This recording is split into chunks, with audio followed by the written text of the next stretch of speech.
The story begins in a temple, where several ghostly hands try to reach for something, begging the representative of God to release them from suffering. The hands attempt to reach the beautiful young woman with white hair chained to an altar, while the young woman thinks about how tired she is of reliving this scene over and over again.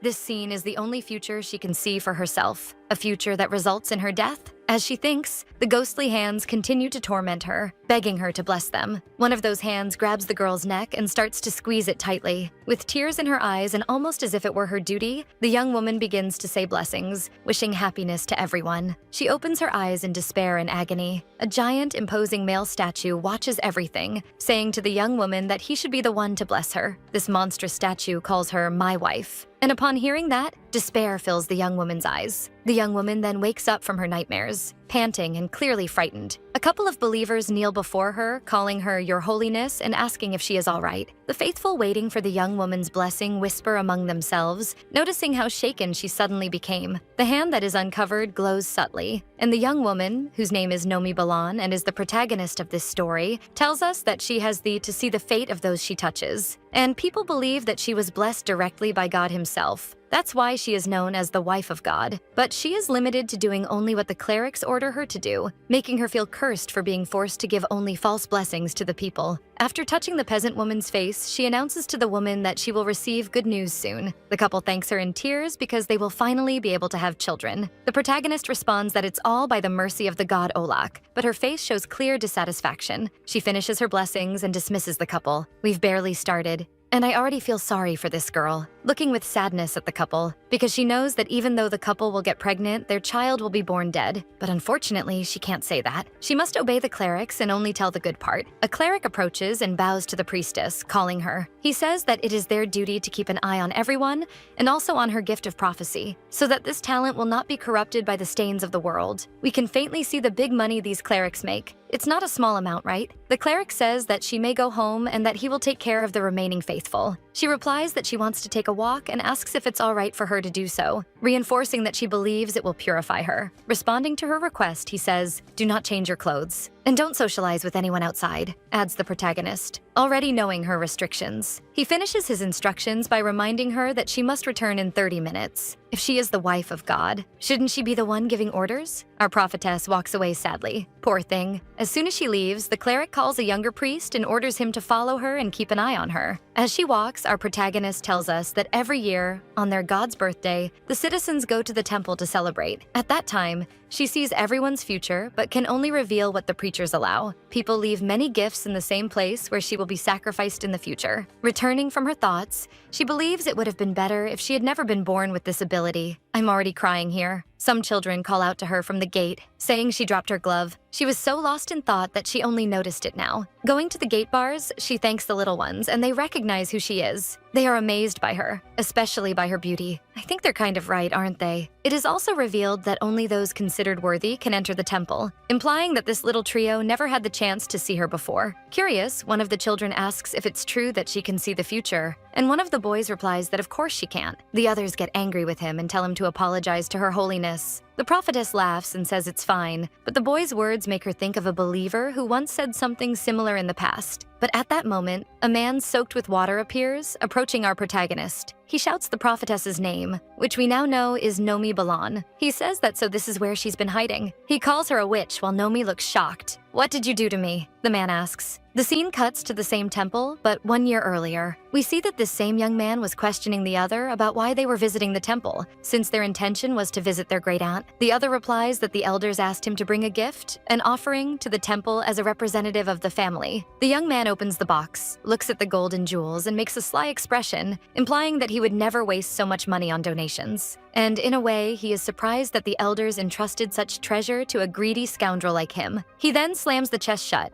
irritated, thinking that if the elders had all that money, they should use it to try to recover the stolen family inheritance. Still angry, he begins to speak loudly, questioning the sanity of the people in that place for wasting money on mere superstition. He says the clerics are getting fat off others' backs, while his companion tells him to calm down and be careful with what he says, reminding the young man that it's been 3 years since their great-aunt passed away, and it's thanks to the god Olak that they are alive and safe. He continues with a somewhat astrological tone, saying that Ursa Major has aligned with Libra. Then he concludes by saying that ever since the energy of Olak filled the heavens and the earth, they can follow their paths without getting lost. The other retorts that, in fact, they can find their way because of the North Star that is visible when the sky is clear. He then suggests dividing all that money between them instead of actually delivering the offering. Our clever young man intends to make sure the elders never find out what really happened. We discover that the scoundrel's name is Theo, and his relative reminds him that he must remember they are there to represent the family. Theo thinks this is all nonsense, complaining a lot about being forced to bring the offering because, according to him, his cousin didn't want to wait in line. When his turn comes, someone greets him, but he's lost in thought and doesn't pay much attention. He looks in the direction of the voice, completely surprised and mesmerized. Nomi greets him and asks him to say his name. Theo stares at the young woman with a foolish expression. When he finally snaps out of the trance caused by our protagonist's beauty, he tightly grips the small chest, determined to finish this act quickly. He kneels, introduces himself as Theo Furgard, and kisses Nomi's hand. With a slightly irritated expression, he mutters for her to hurry and bless him. Nomi looks at him, a bit uncomfortable, and continues with her work. She gently touches Theo's face to see his future. The hand touching his face glows softly as she, with closed eyes, seems surprised by what she sees. She must have seen something bad and can't speak, like most of the time. Nomi then reveals that he will have a great achievement soon. Theo is outraged by this half-baked prophecy. Any street fortune teller would have said it better than Nomi. The prophetess asks if he would like to say anything else to the god Olak. Theo says it's amazing how so many people work their whole lives to buy a single flower. But with such false words, she receives dozens of them at once. He stands up, staring at the priestess, saying that she truly is very lucky, and that to her, the value of those flowers must be insignificant. Nomi is shocked by such words. Theo simply excuses himself, saying he needs to finish making his offering. Our dear protagonist feels uneasy, gripping her dress in frustration, both upset and irritated by the man's words. In a sudden movement, Her Holiness calls the young man's name loudly while grabbing his arm. The prophetess holds his face with a hint of indignation and insists that Theo not move away, for she will show him the true divine power he mocks so much. Thus, Nomi reveals that exactly 1 year from now, the trading company he owns will receive a major contract. However, he will incur many debts because the work will be very difficult. Without a doubt, he will return to meet Nomi again. After learning all this past context, we return to the present, where Theo is outraged, saying that his ship was destroyed and all the cargo was lost at sea. He questions if these are the lengths Nomi goes to just to force her faith onto someone else, implying that our protagonist planned everything so her prophecy would come true. Nomi also becomes irritated and retorts that she would never do such a thing. He steps closer and asks if all of this was the work of Olak then. Getting increasingly angry, he grabs Nomi's arm aggressively and demands another prophecy. Theo places Nomi's hand on his face, claiming he will prove that her prophecies are nothing but nonsense. Her hand glows as her clairvoyant power is activated without her consent. In her vision, Theo's hand gently touches the back of her neck, pulling her close and kissing her intensely, but both of them seem surprised by the kiss. Yet the look of surprise quickly shifts into one of burning desire as their lips part. My God, a kiss? Could they unexpectedly become lovers, or is Nomi just delusional? To our disappointment, that was only a vision. Back in reality, Nomi looks at Theo both frightened and embarrassed, wondering to herself if that was really a vision of his future, or perhaps her own. Slapping Theo's hand away, Nomi steps back and looks at him with a confused expression, because until now, the only thing she had seen in his future was only death. But to everyone's misfortune, someone calls out to Nomi, and she snaps out of her almost hypnotic state. A cleric appears, very angry that she is talking with an unknown man. Nomi realizes that the priests have been following her and never give the poor girl a single moment of peace. So she asks herself if she should return to the temple, even knowing that it will mean being a mere sacrifice if she follows that path. She suddenly pulls Theo's arm without warning and tells him to come with her. Seeing the scene, the priest runs after her. I doubt that old man can catch them. Nomi wants to be sure that what she saw is real. Theo thinks she's a bit crazy. Nomi apologizes for her sudden action and asks, "What would you do if you saw something you never thought could happen in your entire life?" He replies that that's exactly why he came back to find her. The prophecy she gave him before came true. But Nomi is quick and notices that someone is approaching again to ruin the moment. Nomi tells Theo to hide somewhere. In all that rush, poor Theo hits his elbow hard against the wall, and Nomi, never wasting time, pushes him into the alley. Then she quickly enters to hide with him. The protagonist's move works perfectly, as the young priest loses track of them and thinks it was just the wind making noise. We return to the couple, and it seems that the same scene Nomi foresaw is happening. Indeed, the two end up kissing just as it was predicted. Nomi blushes slightly and can't believe this is really happening. The prophetess continues to have various visions involving her and Theo. She even starts seeing things that can't be described here. When the visions end, Nomi gets carried away and even bites Theo's lip. The two of them, who are no fools, seem to have enjoyed what they did. But after the heat passes, Theo, embarrassed, asks why Nomi went crazy and bit his lip. He jokes, saying she should be a saint and not do that kind of thing. In front of them stands a familiar statue. So Theo quickly realizes they ended up right behind the temple, but Nomi doesn't care and asks them to do the same thing again. Nomi needs to confirm if what she saw is truly real and says, "We need to kiss again." While Theo thinks the woman has completely lost her mind. It's all for science. Trust her. Seeing this situation, I wouldn't really disagree with him, since Nomi grabs his shirt tightly and pulls him in. She reveals that she will show him what will happen to his trading company. The prophetess will show him everything he wants to know about the future if he gives her another kiss. Theo finds it a very strange offer just for a kiss. He suspects the girl is planning some kind of trick on him, but he ends up giving in as he gently holds her face and body, saying she'd better be prepared to give him a fair reward, because he's not the type to waste time on nonsense. The two kiss for the second time, and Nomi's visions appear again. Our protagonist can now see things more clearly. Both seem very happy with the life they share together in the future. They give themselves almost completely to the kiss, and Nomi is sure this is her future. She thought she could do nothing against the power of a god, but now she finally has a chance to live. Finally, Nomi reveals to Theo that his ship's supplies are at the bottom of the Iris River near the sandy cliffs, and continues speaking. "If you want to know where the rest is, come see me again tomorrow." This woman is way too bold. We continue our story on the night following the protagonist's meeting. Theo, jumping over the property gate, manages to secretly enter the place. He himself doesn't know why he's doing this, just to meet a fraudulent prophetess. I think no one's stupid here. Everyone knows exactly why he wants to see her. Then the memories come back. He remembers that he went to look for the supplies, and they were exactly where she said they would be. Theo notices something strange at the place, so he decides to look around and investigate. He knocks on the door discreetly, and Nomi opens it, recognizing her future beloved, Sir Theo. The sailor comes in through the window,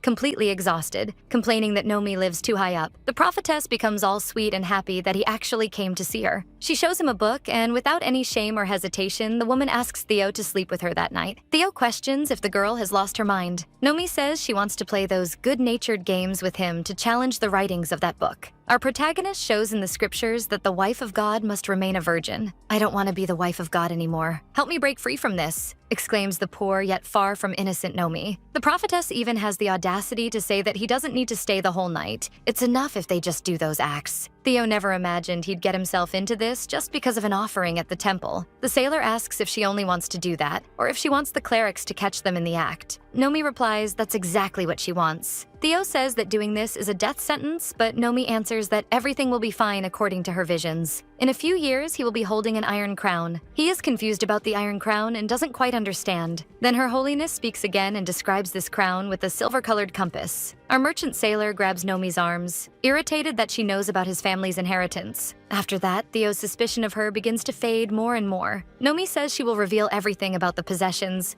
inheritances, and how Theo will recover the Iron Crown. She gently takes his hand and once again asks for his help. We move forward a few minutes and see Theo lying down with a silly expression, while the only thing running through Nomi's mind is whether she's too heavy. She suggests changing positions while comically holding Olak's scriptures. In fact, they aren't Olak's scriptures at all. It's a book that teaches various positions for performing certain acts. This woman is quite the romantic, if you know what I mean. But Theo ruins all expectations by calling her frustrating. He tells her to do it however she wants, since he doesn't have much of a choice anyway. Time passes, and it seems Nomi is thinking too much or doesn't know what to do. Theo, in his own way, asks why the prophetess isn't doing anything yet. Nomi really is a bit naive and thinks that sleeping together just means staying like that. He notices the girl's innocence and decides he's going to show her what one should do in a situation like this. The sailor gets up and takes a more decisive action. He approaches his beloved, who becomes very embarrassed by Theo's sudden move. They quickly switch positions, and Theo warns that nothing will happen if they continue the way Nomi was doing it. Nomi goes a little crazy and blushes even more than a tomato. He spreads her legs a bit and tells her to start moaning. The guards hear all the noise inside and are stunned. They enter and are even more shocked than before. They come across the scene, but not much had actually happened. Theo has a disappointed expression because the guards arrived earlier than he expected. The sea merchant is pulled away while they ask if Her Holiness is all right. He looks at Nomi, stepping back and raising his arms in surrender, asking her to keep her promise. The prophetess looks back at him with a surprised expression. She discreetly adjusts her nightgown and knows that from now on she will have to live as someone condemned by the faithful. But that's better than dying and being worshipped for it. Time passes and things unfold without us knowing. The only thing we see is someone being cruelly whipped. Nomi witnesses the terrible scene and begs them to stop. Realizing it's no use, she pleads more and more desperately for them to end that cruelty. Then the High Cleric makes a signal with his finger to the executioner, stands up and begins to speak to Nomi. You are a woman who was offered to be the wife of God. This servant does not know why he is being punished because no one must know the sin she committed that night. This never happened, do you understand? One of the assisting priests arrives and says that Sir Fergard has already been warned to keep his mouth shut. The high priest says they are lucky because God turned a blind eye to it for a brief moment. That bit of leniency already shows this religion is worthless. That old scoundrel continues saying that God was generous, so Nomi Balan is still the wife of Olak, even after the sin she committed. Thus, when the day comes that she reaches the proper age, the rites will take place as planned. After our protagonist's plan goes down the drain,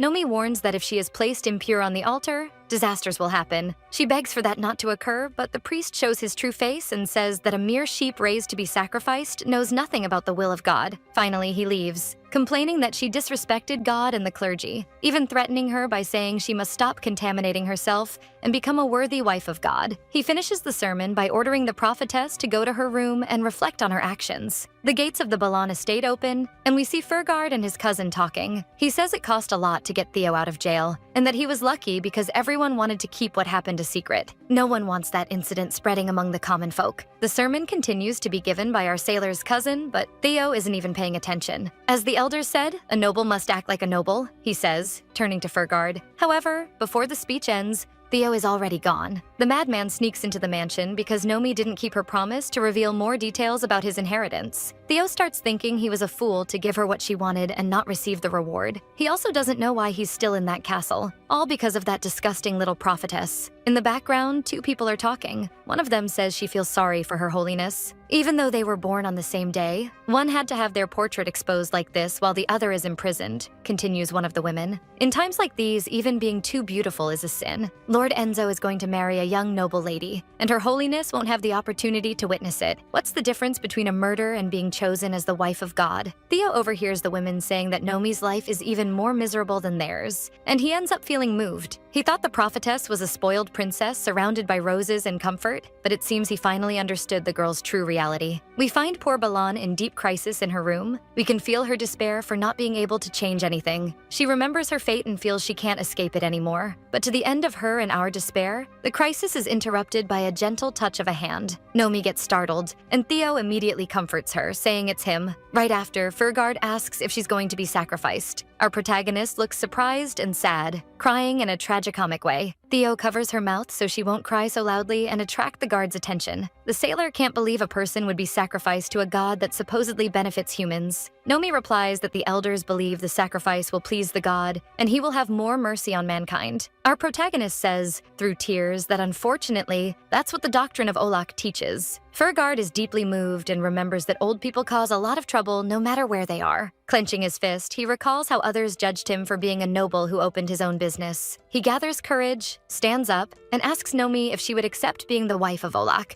assuming that the whole story is true. Our heroine clearly answers no, while tears stream down her face. She confesses that she tried to rebel many times, but nothing ever changed. In the end, she knows her fate will be death. Fergard replies that if she doesn't want to die, then she shouldn't die. And he continues speaking. Live the way you want to live from now on. Free yourself from this position you hate so much. What do you think about marrying someone who isn't a god? That way, you'll no longer be just a sacrifice. Nomi asks who would marry her and lose the blessings of the god Olak. It has to be someone who doesn't fear Olak and who needs your prophetic powers very much. replies Theo. The noble businessman knows a country where marrying someone like Nomi is allowed. That nation is called Slan, he continues, saying that he isn't afraid of Olak and needs her powers. He gently holds her fingers and says that she should marry him. After hearing the unexpected marriage proposal, Nomi says that if he marries her, he will never be able to return to the nation they are in now. Furgard says that if he manages to find the inheritance, he can live peacefully without needing to go back to his homeland. Now all that's left is for Nomi to say yes. Will she accept, or will she come up with more excuses and run away? Our prophetess hesitates and thinks deeply about making a decision. Should she use that man's future just to stay alive? But he says that if she becomes a normal woman, the others will have no reason to keep her there. Nomi gains the freedom she desires, and Theo also gets what he wants. The nobleman continues gently holding her fingers while the prophetess realizes that everyone wins with this proposal. Nomi accepts, they shake hands, and seal the deal. Balan confidently accepts Sir Furgard's offer. Some time passes, and we see a boy announcing that Her Holiness is engaged. She will marry the noble Sir Theodore Furgard. The whole population is confused by this news. Can a woman like that even get married? Should they still call her Her Holiness? The bell rings and we hear someone extremely angry. It's the high priest, outraged because no one knows where the wife of Olak is. Another cleric answers that she probably ran away. He holds a scroll furiously and curses Nomi, shouting that by now she must be begging to be executed. He orders the young man to go fetch the prophetess immediately. The boy says he will find her and bring her back into the arms of Olak. I feel like I've seen this boy before. Horses ride off in a fast pursuit while all the townsfolk just gossip. They chase a woman who seems to be Nomi in disguise. One of the soldiers swings a set of bolas and throws it toward the horse of the ones being chased. It catches the edge of the scarf covering the woman, making it fall. You need to work on that aim, kid. The scarf flies off and the soldier orders them to stop, to everyone's surprise, including mine. It's not Nomi, just a woman who looks very similar. We find out that Theo had already predicted they would be pursued and captured if they escaped on horseback. So he released a few horses on purpose to make them think they fled by land, but they would escape by sea. The two see the large ship waiting for their escape. Theo shouts for the sailor on board to stop. The ship begins to depart just as they arrive, and Furgard gets nervous because the plan didn't go exactly as expected. However, he doesn't let it shake him and quickly moves forward, trying to do something. He leaps onto the ship with all the strength he has. Even the poor young sailor is shocked by the man's acrobatics. The noble merchant shouts that he will catch Nomi and tells her to jump. Behind them, a voice calls out that Her Holiness has been found. It's the guards who really did find her,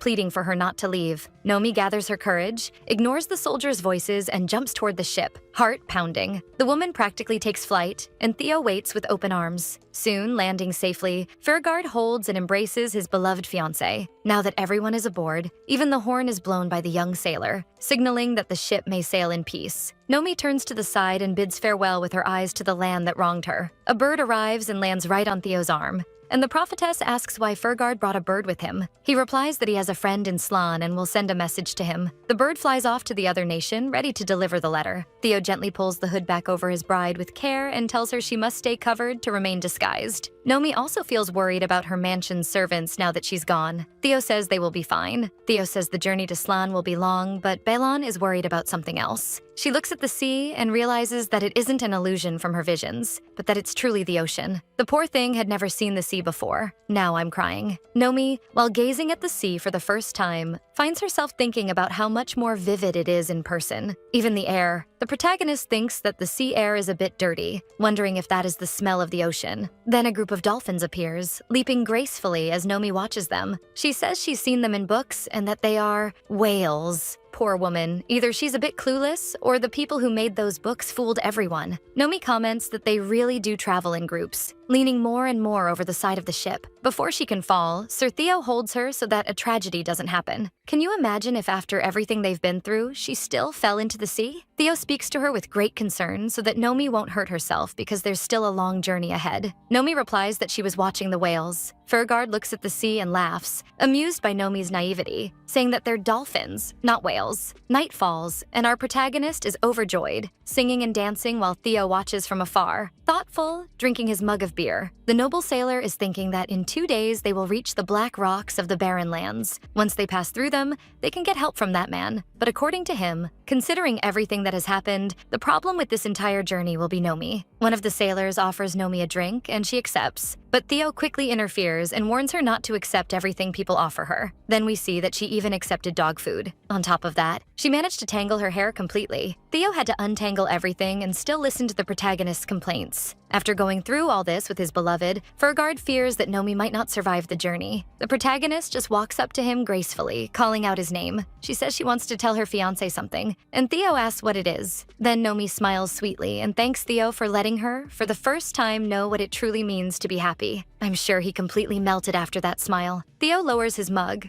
utterly surprised and speechless by what he just heard. He changes the subject, saying it's the first time he's felt this exhausted, asking if Nomi doesn't want to go dance. And before he can even finish the sentence, the protagonist runs off to the party. Furgard watches Nomi having fun and talking with the other crew members, impressed by how much energy she has. With that, he can't help but smile himself. Theo is clearly happy and content to see Nomi feeling joy for the first time in her life. The scene cuts, and we see that Nomi has gotten sick and vomited because of the ship's rocking. Theo already suspected this would happen since it's her first time at sea. I honestly thought she had drunk too much and gotten a hangover. Our protagonist says she's feeling dizzy, and Theo replies that it's because she isn't used to sailing on the ocean. Nomi complains comically that she didn't see any of this in her visions. So Furgard curiously asks if she can only see the future of others and not her own. The marriage and pleasures the visions show. Now the nausea, dizziness, and struggles, nobody mentions, right? Theo gently wipes Nomi's mouth while she replies that she knows absolutely nothing about prophecies. She only sees specific scenes. The protagonist gives an example, saying she can see a bird, but the visions don't make it clear where that bird is going. Then the noble merchant comments that it makes him a little uneasy since she's a prophetess who doesn't know everything, and he risked so much for her. With that, Nomi decides to question Theo as well, asking why he wants so badly to risk everything for the inheritance. He replies that it could give value to his life, then continues saying there was only one adult he ever trusted. Theo inherited the treasure he wants so much from that very person. The noble sailor says he'll recover the inheritance no matter what it takes. I'm scared of what this man might do.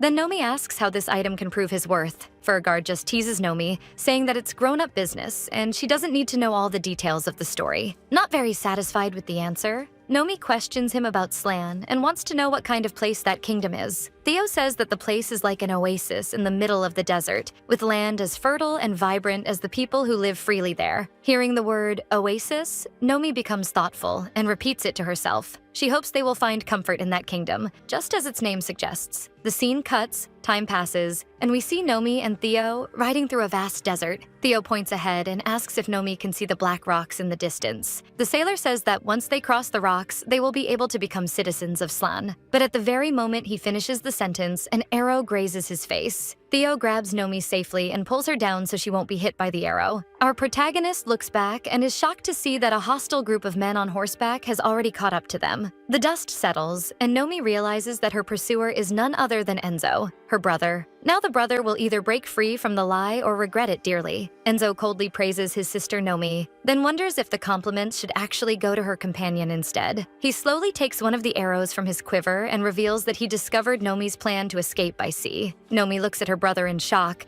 and then shouts for Theo to ride faster. One of the pursuers tells Enzo that he will go after them, but the young man cuts him off, saying that he finds this situation very amusing and continues to be this desperate. She spent her whole life learning how useless it is to try to escape. Thus, the chase continues, and Theo realizes they're moving too slowly. If they keep this pace, they'll end up being captured. Theo lightly touches and holds Nomi's hand, which activates her prophetic abilities. With glowing, focused eyes, Nomi orders Theo to ride toward the shadows. They just need to reach the shadow behind the rocks. Furgard reflects on the shadows, but tells Nomi to hold tight as he pushes forward. Watching the couple advance, Enzo mutters to himself that this is all there is, and that there was no reason for him to come there. He had thought things would turn out differently, given Nomi and Theo's recklessness. He says he had raised too many expectations in vain as he shoots the arrow with all his skill and grace. I'm starting to think this brother of hers is just as rotten as the clerics. The arrow hits squarely on the horse's rear, making it rear up in pain and nearly throw off our couple of protagonists. Theo lets go of the reins and stretches as far as he can to grab Nomi. He holds her tightly and falls on his back, cushioning his beloved's fall. Nomi screams Theo's name as he is clearly injured. Immediately, one of the pursuing soldiers grabs Nomi's arm, and soon after, they restrain Theo as well.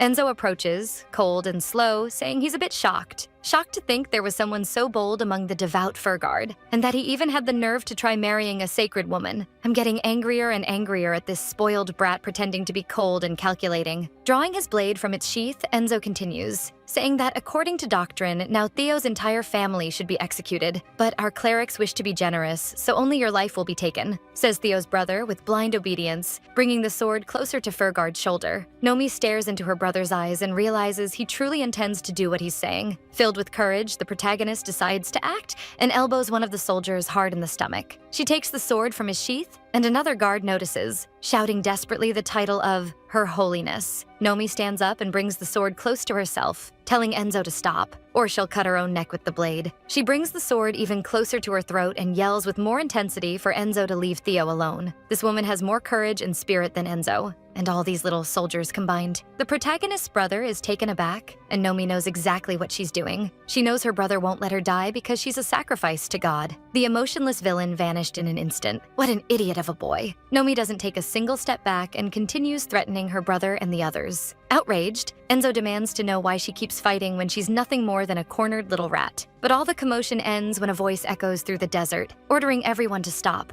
Then, suddenly, a wooden spear flies swiftly toward Enzo. It narrowly misses striking his face entirely. At once, one of his soldiers shouts, asking if he's all right, and Enzo is stunned because he just saw death before his very eyes. These guards are such bootlickers. Soon after, a large group of men wearing turbans and holding spears appears, surrounding our protagonists and their pursuers. Then the same voice from before says there's a saying in slang, "Everything the shadow of our mother rock touches is our land." The voice is revealed to belong to the same man we saw in Theo's memories. He removes his mask and jokes that they've probably never heard that before. The man introduces himself from atop the large rock and jokes that Theo wrote in the letter that he and Nomi would arrive safely at least as far as the stones. He jumps and lands on the sand effortlessly. He mocks Theo, saying that if it weren't for him, Fergard would be headless right now. Then Theo comically praises his friend's grand entrance, while one of the guards still thinks he's in control and orders the mysterious man to identify himself. "Just like the handsome young man you have here, all who come seeking slain citizenship are welcome," says the red-haired man, stepping in front of Nomi and Theo.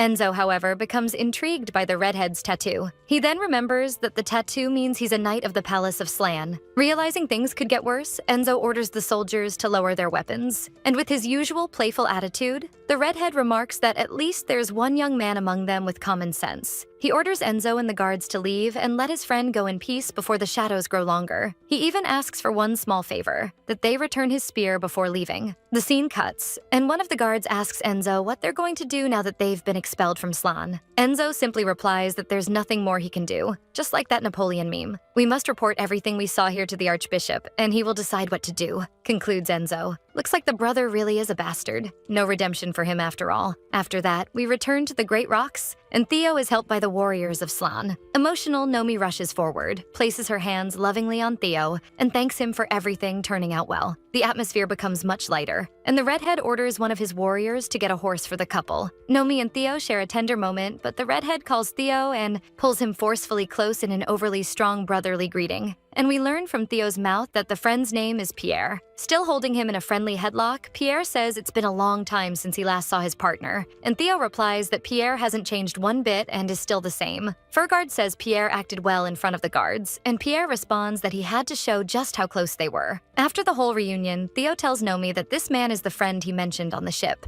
She looks surprised as she watches the two. Pierre keeps holding Theo and says that now the debt he owed his partner is paid, but Fergard tells him not to be ridiculous, implying he doesn't agree. The redhead jokes that he can't believe Theo actually married such a beautiful woman, and he approaches the protagonist holding her hand. Then Pierre becomes even bolder and kisses Nomi's hand like a gentleman. This makes Nomi's prophetic abilities activate involuntarily. In her vision, the protagonist sees Pierre holding Theo's iron crown, but she doesn't know why he has it. Looking at Pierre, Nomi wonders if he will help them recover Theo's inheritance. After that, Pierre talks with Theo, asking if those soldiers were sent only to capture the young lady. Nomi becomes intrigued when she hears Pierre's murmur. She watches, but notices the two talking normally. Pierre is joking with Theo, saying he thought he'd stay single forever. Our protagonist feels relieved and believes she must have misheard whatever Pierre muttered. Lost in her thoughts, the prophetess convinces herself she shouldn't doubt Pierre, since Theo told her he was a loyal and trustworthy friend. Then Pierre says he will guide them through the village, and Theo comments that Pierre must have plenty of free time for that, calling him Commander. Pierre replies that he's no longer the commander, which surprises Fergard. The noble sailor doesn't understand why, since his friend was one of the best knights in the kingdom. Pierre only says that now he fights crime in his hometown. Theo believes something must be preventing Pierre from revealing the real reason he abandoned his position as commander. Thus, Pierre asks one of his men to prepare things for their guests,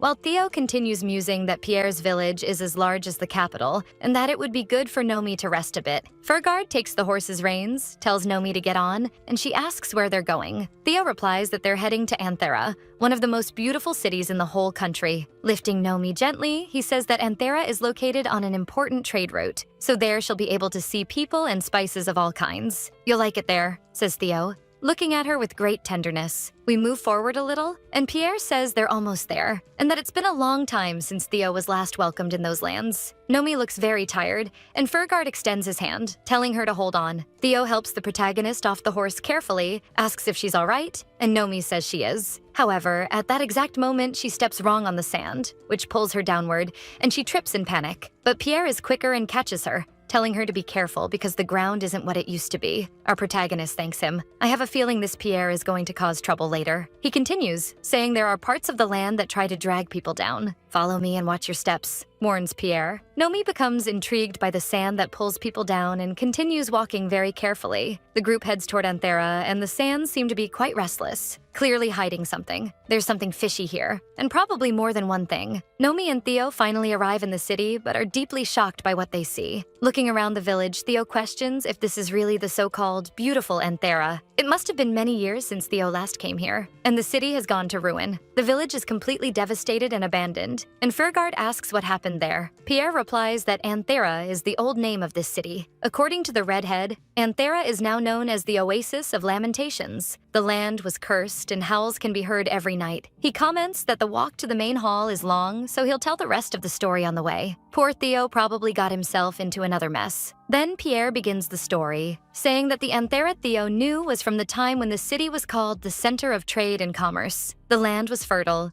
and the water was plentiful. Everyone thought that wealth would never end until one day a letter arrived from the palace. From today onward, Anthera will be a cultivation site for the sacred flower Amathana and will be specially governed. Of course, it had to be one of those absurd orders imposed by the folks up above. People started thinking they would earn the king's favor if they cared for the plants, but joy quickly turned into despair. Large quantities of water began to be consumed by the Amethanas, leaving the soil dry and ruined and depriving the people of drinking water. In the end, Anthera became a wasteland, and even the flowers dried up and died. Merchants left one by one, and the city ceased to be a trade center. Pierre concludes by saying that what they see now is just the remnant of what was once the village. Pensive, Theo murmurs the name of the sacred flowers and realizes that Amathana means white flower in the Slannic language. He is shocked and remembers having seen that kind of flower before. At that very moment, Nomi interrupts Theo's thoughts and solves the riddle, lamenting that white flowers are a problem wherever she goes. Fergard swallows hard and remains incredulous and indignant at the situation. After that, we see Theo and Nomi in a tavern, drinking and eating among the people of Slan. Nomi is quite cheerful, but Theo is worried, wondering if the Amathanas are the same flowers people used to offer Nomi at the temple. And if he's right, Theo knows that the people of the kingdom must never find out that Nomi is a sacred woman. Then Pierre appears, raising his mug of beer, and exclaims for everyone to give a good cheer to his friend who never forgot this land. Theo questions the welcome, saying they've already seen each other plenty, but Pierre insists, saying it's the first time for his friend's wife, so they should celebrate. However, our noble sailor doesn't like the idea of being there, as he knows there's a chance people might discover the truth about Nomi if they keep talking. In all her innocence, Nomi plays with the children while Theo watches her and notices something. He sees that the Balan family insignia is engraved on Nomi's glove. Theo becomes even more worried that people might find out everything. With great subtlety, Theo recommends that Nomi take off her gloves. Fergard makes up an excuse, saying it's a matter of good manners in the country. Nomi looks at her own hands while Theo says he'll keep the gloves for her. Right after that, Pierre sets a mug of beer on Nomi's table and asks what she does for a living. Pierre says she's the wife of a close friend of his, yet he knows nothing about her. Our protagonist prepares to answer, but Theo steps in first, saying that she's the daughter of an important family of royal officials. Fergard explains that they married in a hurry, and Nomi didn't get to make her social debut. Pierre seems to understand the situation, but remains intrigued that Nomi is from such an important family. We return to the Old Kingdom. and one of the soldiers warns Enzo that the royal banner is passing by. The flag waves as knights in full armor ride past Enzo. The guard asks why the royal knights are passing through the city, and Enzo replies that it must be for territory reconnaissance, saying they should go and greet the knights. Then Lord Enzo greets the knights, and the one leading the group removes his helmet. That knight is Sir Hugo. He says he knew Enzo looked familiar and had heard that the noble's family was going through a lot. The same guard reflects, remembering that the royal family keeps the Bellins under control. And among the members of the royal family, Hugo Montemond is known to have one of the worst reputations. Enzo tells the guard that rumors travel faster than they seem, but this will pass soon. Hugo suspiciously looks into Enzo's eyes and then at the guard beside him. He asks if that's all and wishes luck to the young noble Ballon. However, as he rides off, Hugo whispers to Enzo that his group is far too small compared to the prize they're after. Enzo looks worried and thinks about Nomi, hoping she hides somewhere far away, somewhere so distant that he can't find her. He wants his sister to hide and protect from him everything that is most precious to her. So it seems Enzo hides a bit of hesitation deep down after all. We return to the cheerful tavern of Slan, where Pierre is arm wrestling and everyone around is stoking the fire. Theo wonders if he should take Nomi to rest, but she's all excited watching the arm wrestling contest. Furguard realizes this is the perfect opportunity to take Nomi away, because Pierre is distracted. At that moment, a lady appears and greets the protagonist. She grabs Nomi and invites her to play, saying she'll have plenty of time with her husband later. Nomi barely responds, and the woman keeps dragging her, saying she needs one more person to play a special game they hold in the village. On the other side, Theo is called over and Pierre mocks him, asking if he's going to stand by his wife the whole time or something. I'm almost certain this will go wrong at some point. Pierre tells Theo to stop playing the romantic and challenges him to face him. So, with no enthusiasm, Theo ends up accepting his friend's challenge. While they duel, Pierre mentions a saying in Slan, when two people fall in love, a hawk begins to circle above them. Then Pierre explains the hawk is related to the child he will bring to the couple in the future. In a very comical way, Pierre asks if Theo has ever seen a hawk, and Theo replies that if Pierre asks any further, it will be considered harassment. But the mood completely changes, and Pierre says he would never dare insult a precious, sacred woman. He says that her appearance, white hair and silver eyes, clearly shows which family she belongs to. The moment you heard the name of the flower, you should have known they were connected to them. How long do you intend to stay silent, Theo? Says Pierre, somber. The scene cuts and we see Nomi outside holding some little sticks while other villagers encourage her to make a move in the game. Then Nomi throws the sticks on the ground and the others are impressed. There's an argument between a peasant couple. The man gets angry because he lost and even makes obscene gestures with his fingers. Nomi imitates him, and because of that and the whole game, the woman goes after the man. Our protagonist feels very happy and believes this is what it truly means to live. Little does she know more trouble is coming for the poor thing. I want to put her in a jar and give her nothing but the best. After the game, the lady questions Nomi for being a noble girl and yet playing, drinking, and having fun. Nomi replies it's all her first time, but that she's enjoying herself a lot. The peasant woman says she's glad for the visitors. The man says the village could be like this every day if it weren't for the sacred woman. Nomi becomes curious, and the man continues talking about the sacred woman who serves the god Olak. He explains that this woman is a witch obsessed with Amathana, and that their king must have been enchanted by her because he decided to plant Amathanas in the village suddenly. With trembling hands, Nomi realizes that the flowers Pierre mentioned are the same type as the bouquets the faithful used to give her at the temple. In the tavern, the two continue their long strength contest. Theo talks to Pierre, saying Nomi is innocent. He says the poor priestess has nothing to do with her family. Her brother even shot arrows at her. Theo retorts and continues, she is treated like a mere object by her family. She's just a woman who married me to be able to live. Pierre gets annoyed and wins the arm wrestling. The redhead orders the party to end, and Theo stares at him with a mix of fear and surprise. He continues exclaiming that his friend will leave tomorrow, tells everyone to pack things up and give a room for the couple to spend the night. Approaching, Pierre whispers that he could very well cause a commotion there, but he'll do one last charity. Pierre tells Theo to leave the village quietly with Nomi while he looks the other way. Then he aggressively grabs Nomi's gloves and takes them from Theo. He warns him not to go around carrying the gloves, unless he wants to die. After the revelations, Nomi and Theo follow a lady down a dark hallway. Furguard feels deeply disheartened after hearing his friend's words that he and Nomi will have to leave tomorrow. He wonders if he should be grateful that his friend gave them a chance and didn't kill them. While Theo knows Pierre likely won't change his mind and they'll have to leave,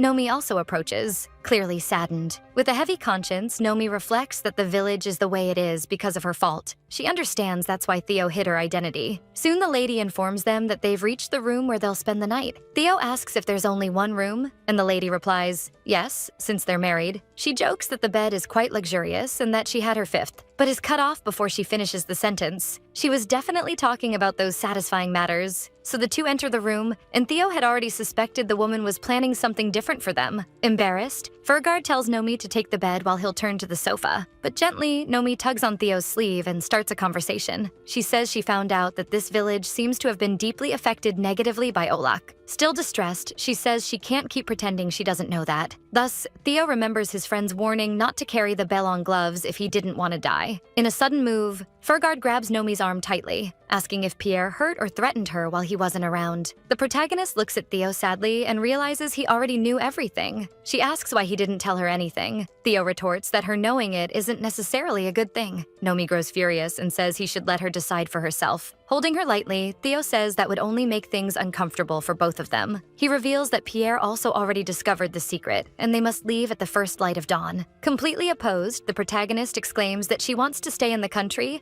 and there must be a way to help the people of Anthera. The noble merchant becomes more assertive and asks Nomi if she really believes those people want help from a sacred woman. He continues, saying they're lucky no one has tried to harm her. Then Nomi remembers the villagers saying all the misfortune was because of the sacred woman. The only way you can help them is by leaving, says Theo coldly. Nomi says she doesn't care about any of that. She believes there must be another way to help. Furgard questions if living as a sacrifice wasn't already too much for her. Why are you choosing again a life that's going to end up killing you? He shouts. With that, the two stare at each other in silence. The tension in the air is heavy. Trying to calm down, Theo says this wasn't his choice before, but now it is. Then Nomi retorts that she did all of this to escape the life she once had. But now Theo is starting to say the same things the clerics used to say. Full of dissatisfaction, Nomi says Theo thinks of her just as lowly as her family does. That one hurt even me, and I've got nothing to do with it. Theo tries to reply, saying people only use her while he... Furgard pauses mid-thought and doesn't finish his sentence. He begins to question himself if he's really any different from them. The protagonist then resumes, saying she finally knows what freedom is. But at this moment, she feels as if she's back in the temple. Theo just took the biggest hit of his life. Pulling away, Theo asks Nomi to go to sleep because he needs some air. Then he leaves the room and slams the door.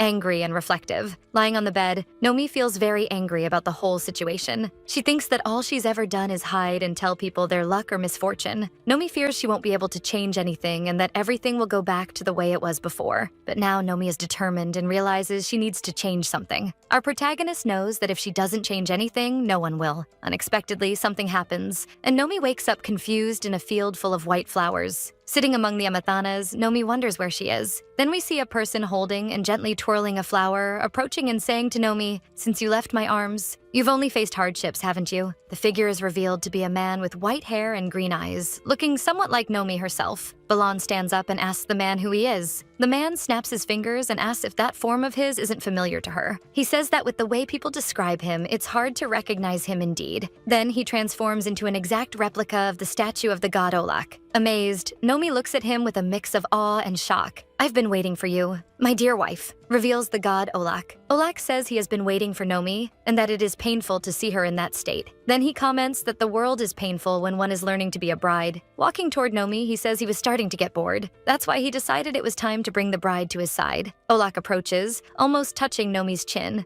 and calls her back to the place she came from, so she can wait for the day she will be wrapped in his embrace. Nomi looks at him with some surprise and calls out to him as he responds willingly. To the god's astonishment, Nomi says she will not return to him. The god asks why, and she replies that there was something wrong with the life she was living. Olak continues questioning what is wrong with the life he gifted her. Our protagonist begins saying that during the time she lived as a holy woman, she ended up ruining an entire village, and knowing that, she cannot return to the same path she once walked. Olak slams his wooden staff into the grass and asks if she refuses to return and become his wife again. Crushing a white flower and emanating a threatening aura, he exclaims, "You will not follow the laws your god commands? Do you think you possess any freedom? I never gave that to you. No matter how stubborn you are, this is still my will. You are all mere puppets following the script I wrote for this world. Could Olak really exist? Or is this just Nomi's delusion? Until yesterday, I thought it was all an invention of the clergy to control Nomi and the people. Olak says that if he wants her to live, she lives. But if he wants her to die, she dies. The god asks if Nomi thinks he will make an exception just because she possesses special powers. In total despair, Nomi tries to argue, saying that the Holy Bible says that. She begins to quote the passage, but Olak interrupts her and recites it himself. God made man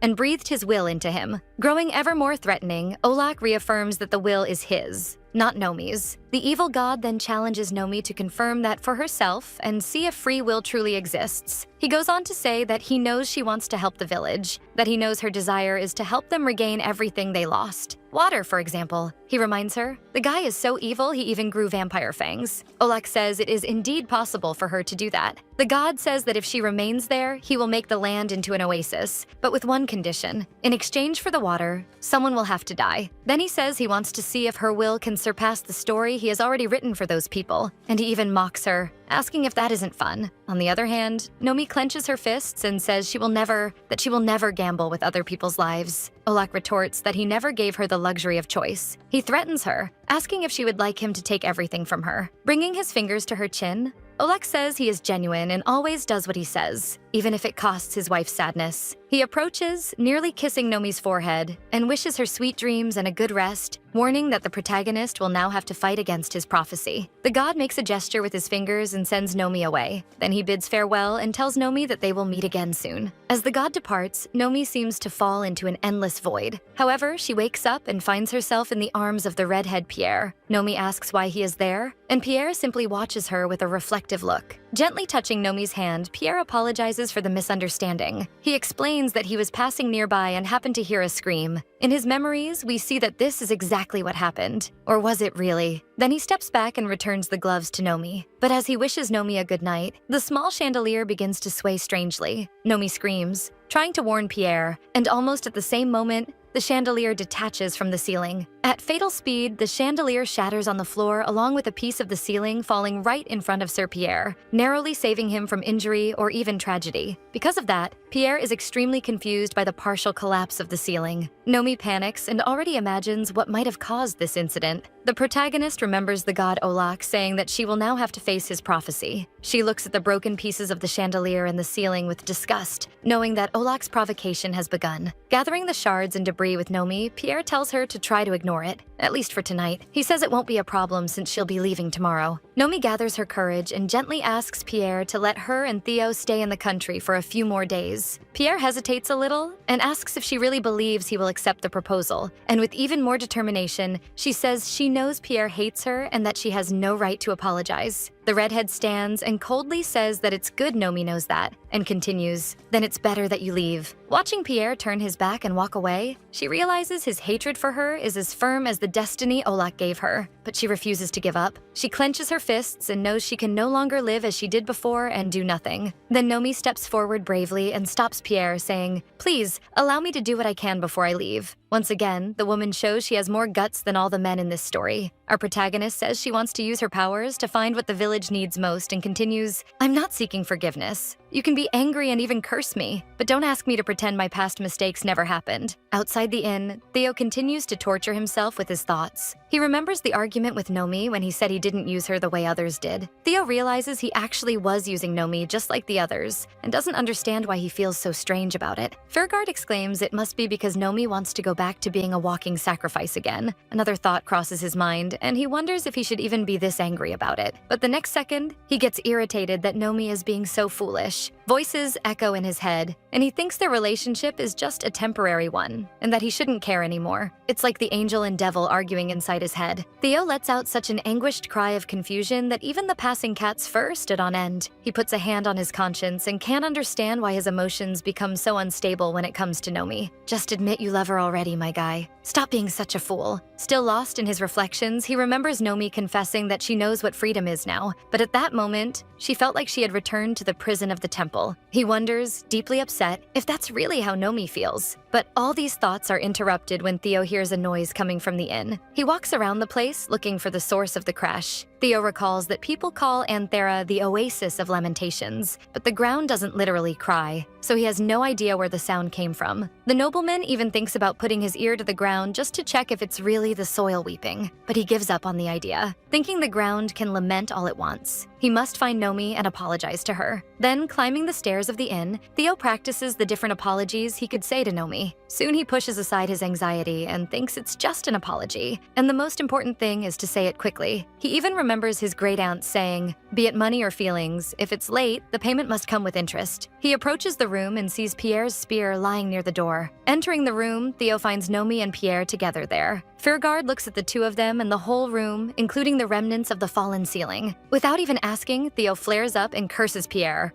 calling him a bastard. He lunges at Pierre, blinded by rage, and angrily demands to know what the hell he did to her. Nomi immediately tries to stop Theo from acting rashly, telling him he's being hasty. Panicking and stumbling over her words, the protagonist says that Pierre fell on the ceiling, then corrects herself, saying the ceiling fell on Pierre. The redhead also tries to calm Theo, saying he's only there because he needed to return something. Then he gives Theo a light tap on the hand, pushing him back, and tells Nomi that he's already warned her, and if she chooses to stay in the country, there's no reason for him to stop her. But she must remember that if the people find out she's a sacred woman, they will kill her and Theo. Concluding, Pierre turns around, deliberately bumps into Theo, and walks out of the room. After that, the noble merchant asks if Nomi asked Pierre to let her stay in the village. The protagonist answers that she told Pierre she wanted to find a new source of water for the village, so the land could become fertile again. But Theo says it's too dangerous to remain in Anthera. Nomi cuts him off before he continues and asks for just 4 days. She holds onto his sleeves and exclaims determinedly that they won't be caught in such a short time,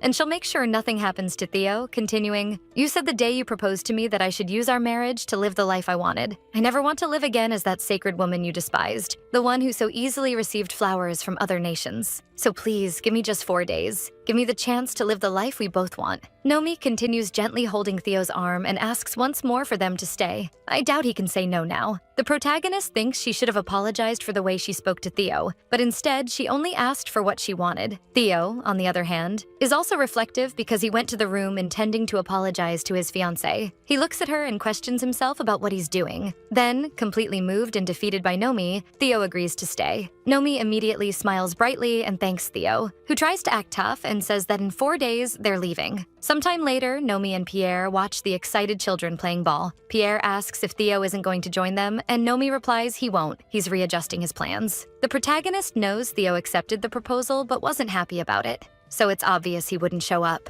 However, Pierre is very surprised that Theo is making a decision that doesn't benefit him. The redhead is curious to know what Nomi has that makes Theo go so far and do things he'd never do otherwise. I think anyone with common sense would do all that and more for our dear Nomi. Then Nomi asks Pierre what he's doing there, and he replies he's keeping an eye on her because no one knows what could happen with the sacred woman wandering around. The redhead then asks how Nomi plans to find water using her powers. He says it's not like she can just go around touching her people as if they were her followers. Completely innocent, Nomi asks if she can do exactly that. She wants to see the villagers' futures and find clues about where to locate a water source. Our protagonist says they should gather as many people as possible, but Pierre questions what reason the people would have to do that, and then asks if she plans to reveal that she's the holy woman. So Nomi decides she will look for people one by one. Pierre just looks at her, thinking she's full of enthusiasm but lacking organization, even jokingly wondering if that's really Theo's type of woman. After that, the two go looking for people so Nomi can see their futures. They approach 2 young women, but Nomi is a bit hesitant to make contact. To give her a little push, Pierre literally nudges Nomi lightly with the tip of his spear, making her stumble close to the girl holding a basin. The redhead nods at Nomi, signaling her to begin, and she starts interacting with the young woman. Thus, their hands lightly touch, and Nomi envisions her future. The protagonist snaps out of the trance and looks back with a worried expression. Continuing on, she finds another woman who is cooking,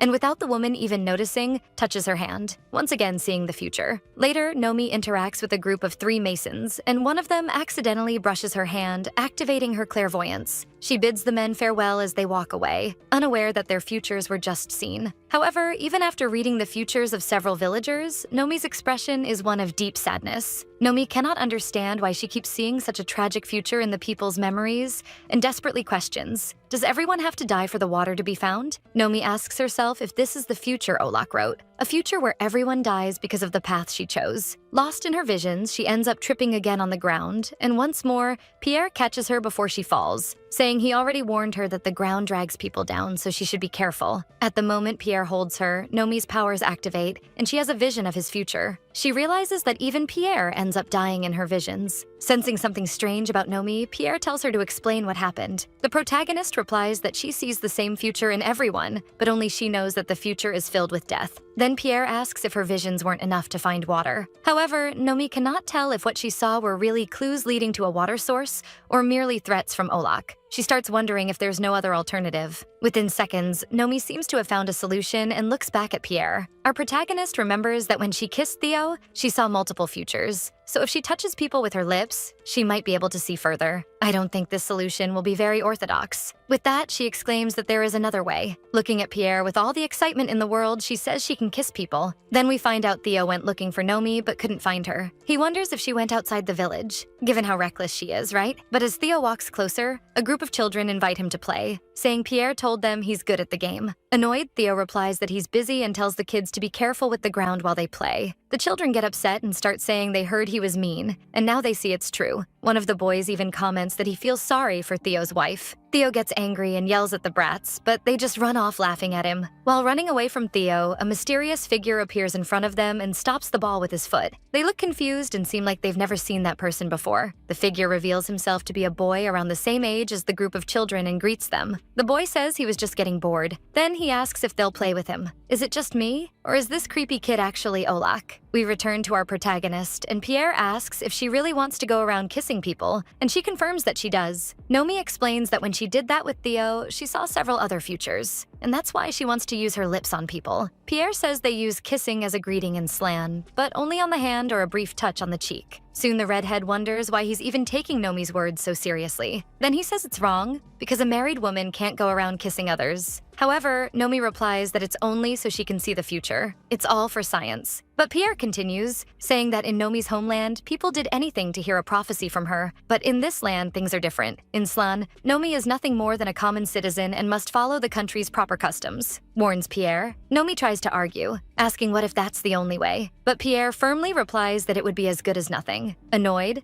the protagonist says then there's no choice but to think of something else. With that, Pierre becomes extremely thoughtful about Nomi's actions. She's willing to go so far to solve our problems. He remembers Theo's words, that Nomi is innocent and only married him to survive. If your solution is as useful as you believe, and if you're brave enough, try it on me first. Oh boy, this is going to cause trouble. Nomi looks a bit confused, but Pierre reiterates that he's also a citizen of Anthera, and asks if she wouldn't see something if she kissed him too. Observing the protagonist, Pierre assumes she's hesitant because she can't kiss someone she already knows, only strangers. However, before Pierre can continue his musings, Nomi grabs his face. Full of determination and innocence, Nomi exclaims that she'll do exactly that, and thanks Pierre. She asks for permission and moves closer before Pierre can even react. Nomi kisses Pierre directly on the lips. Pierre is completely stunned by the situation. I can already tell that kiss is going to bring a lot of drama. While Nomi kisses Pierre's lips, she finally manages to see a water source. In her vision, Pierre is standing right in front of a large amount of water, and Nomi realizes this happens in his near future. She also sees a scene where Pierre and she are cutting wood together, both looking very happy. Nomi sees that this scene takes place in a slightly more distant future. The protagonist then has another vision of Pierre holding the iron crown while Theo tries to stop him. And in the end, Nomi sees herself and Pierre, together with two children who look a lot like the prophetess. This story is a bit suspicious, Miss Nomi. The two pull their lips apart, and Pierre becomes very embarrassed about the situation, but Nomi says she managed to see a solution. She feels extremely confused for also seeing a future where she is married to Pierre and has children. So Nomi just clenches her fist and reminds herself that this is not what matters right now. Soon the protagonist reveals that there is water inside a cave. After the vision, Nomi finds Theo, runs toward him, and calls out his name. Fairgard is not happy at all to learn that Nomi was with Pierre all this time. He asks where she was, since Nomi had said she would meet the villagers but disappeared. Then, exhausted and breathless, Nomi says that she saw it. Grabbing Theo's arm, she exclaims that she found water in a cave. However, Pierre says there's no cave nearby. Theo asks about the caves, and Pierre replies that his wife is saying there's water in one of them. Then Nomi becomes thoughtful upon realizing there's no cave there. And if there's no cave, what was it that she saw? She remembers Olak saying he would turn that place into an oasis in exchange for someone's death, and wonders if,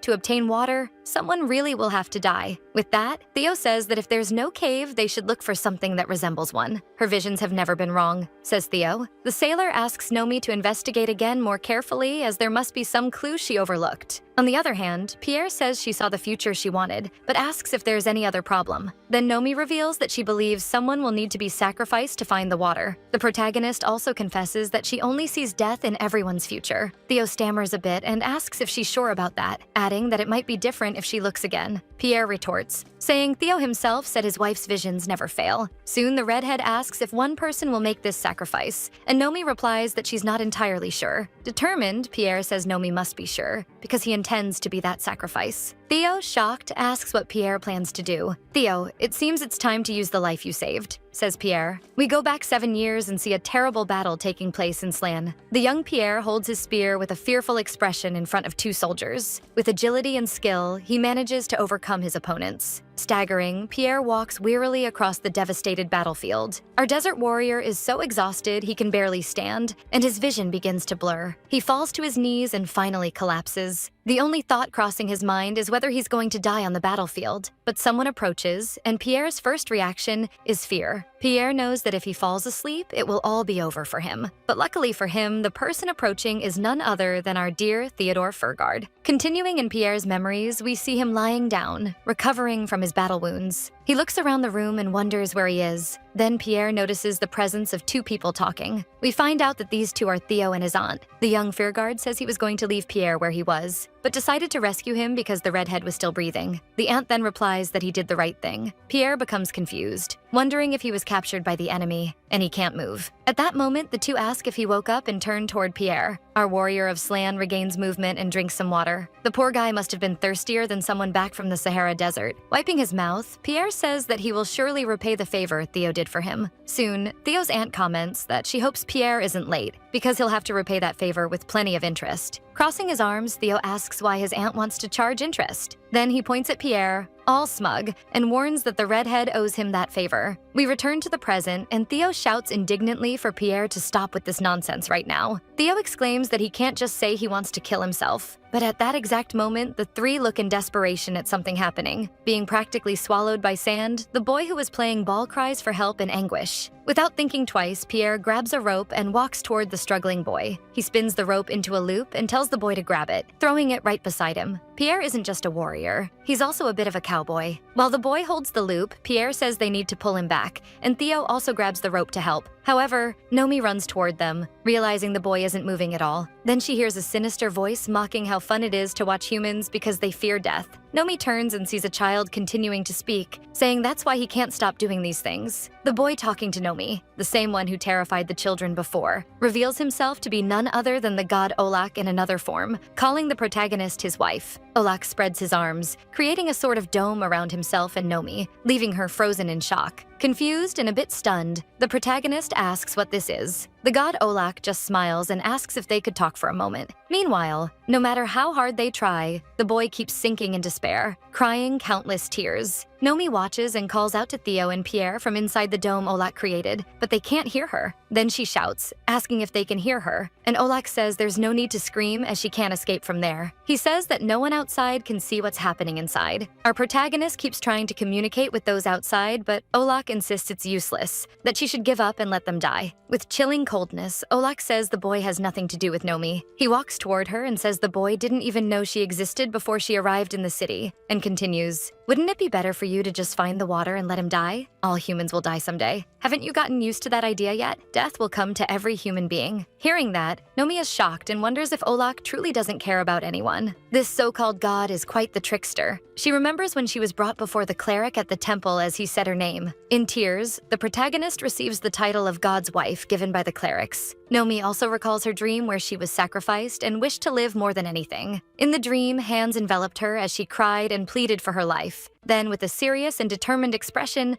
Nomi says she cannot get used to this. Olak, confused, asks what Nomi said. Now the woman's serious, and things just turned bad for you, my boy. Clenching her fists, Nomi says that no one should get used to the idea of dying, no matter how long she lived with that belief. The protagonist declares she can't just sit back thinking she'll die someday. Filled with fury, she confronts Olak for mocking her and calling all this horror merely death. If I were Olak, I'd already be running away after seeing Nomi's furious face. Now I know you don't exist to save humans, shouts Nomi, and continues, I no longer have the need to worship you, and I also don't have to do what you want anymore. Now our protagonist has truly awakened. After Nomi's entire speech, Olak doesn't seem shaken at all and says none of this is her decision. He says she was originally born to do this. Then Olak casts a spell from his fingertip toward the boy who is sinking. Holding her shoulders, the god whispers in Nomi's ear to just watch. Watch, as things happen exactly the way he desires. Nomi refuses to stand by and watch without acting, pulling away from Olak, who is impressed by the protagonist's defiance. The woman's a beast. Our protagonist runs toward the others and says she won't let Olak do what he wants. Smiling wickedly, Olak asks if that's what she intends to do. Thus, Nomi rushes toward the gap that opens in the dome to free herself and reach the others. On the other side, Theo and Pierre continue pulling the boy with Herculean effort. At that moment, Nomi runs past them so fast that even Theo is startled. She reaches the boy and dives straight into the quicksand. Nomi shouts that she's going to hold the boy and pull him out, and that Theo and Pierre must keep pulling the rope. While the two pull from one side, Nomi grabs and lifts the boy, managing to get his body out of the sinking ground. After a lot of effort, the child is rescued, and he runs, crying, into his mother's arms. One problem is solved, but now Nomi finds herself sinking into the quicksand. Desperate, Theo screams for our protagonist, who is being completely swallowed by the sand. He tries to advance to rescue her, but Pierre holds him back. With almost her entire body buried, Nomi feels at peace. The protagonist is calm because, in the end, she managed to save the boy. In deep agony, Furgard cries out for Nomi again. She sinks into an abyss, and Olak mocks her, calling her a foolish woman. Olak says she gave her own life because she couldn't let go of everything else. Smiling, he says that's why he likes Nomi. It turned out to be an unexpected pleasure. See, even trying to escape your destiny, in the end, didn't you still come into my arms? Says Olak. I have been waiting for you, my wife. Just like in the protagonist's visions, several hands begin to envelop Nomi, and voices repeat the words, wife of God, and my wife. But in the midst of the darkness, Theo appears, reaching out his hand to save Nomi. Olak didn't expect that and is utterly stunned. Theo, tied securely by a rope, keeps descending deep into the ground, calling for Nomi and begging her to wake up. The protagonist opens her eyes, still a bit disoriented, and soon Theo gets close enough to reach her. Finally, grabbing Nomi's arm, Furgard rescues her and pulls her into a warm, relieved embrace. Nomi also hugs Sir Theo and lovingly says her beloved's name. Watching our main couple, Olak says in disbelief how something like them could annoy him so much. The god grows furious, questioning what the hell his wife is doing since she was supposed to live in the temple and prepare to die. The man's so pissed his veins are popping. He's just a man whose fate was written by me, threatens Olak. Stop this and give up. Gently taking one arm off Theo's shoulder, Nomi becomes serious and replies to Olak that she will never give up on anything again. Olak smiles in a mix of anger and disbelief. With the certainty of knowing what it truly means to live, Nomi makes the obscene gesture she learned from the villagers of Slan, completely rejecting any bond with Olak. Nomi just flipped off the god. This was pure cinema. She's officially my hero. Then, Olak simply watches and tells Nomi to try living her life if that's what she really wants. You'll regret this when you feel true pain, warns Olak in a threatening tone. After that, the two fall through what seems to be a tunnel full of sand,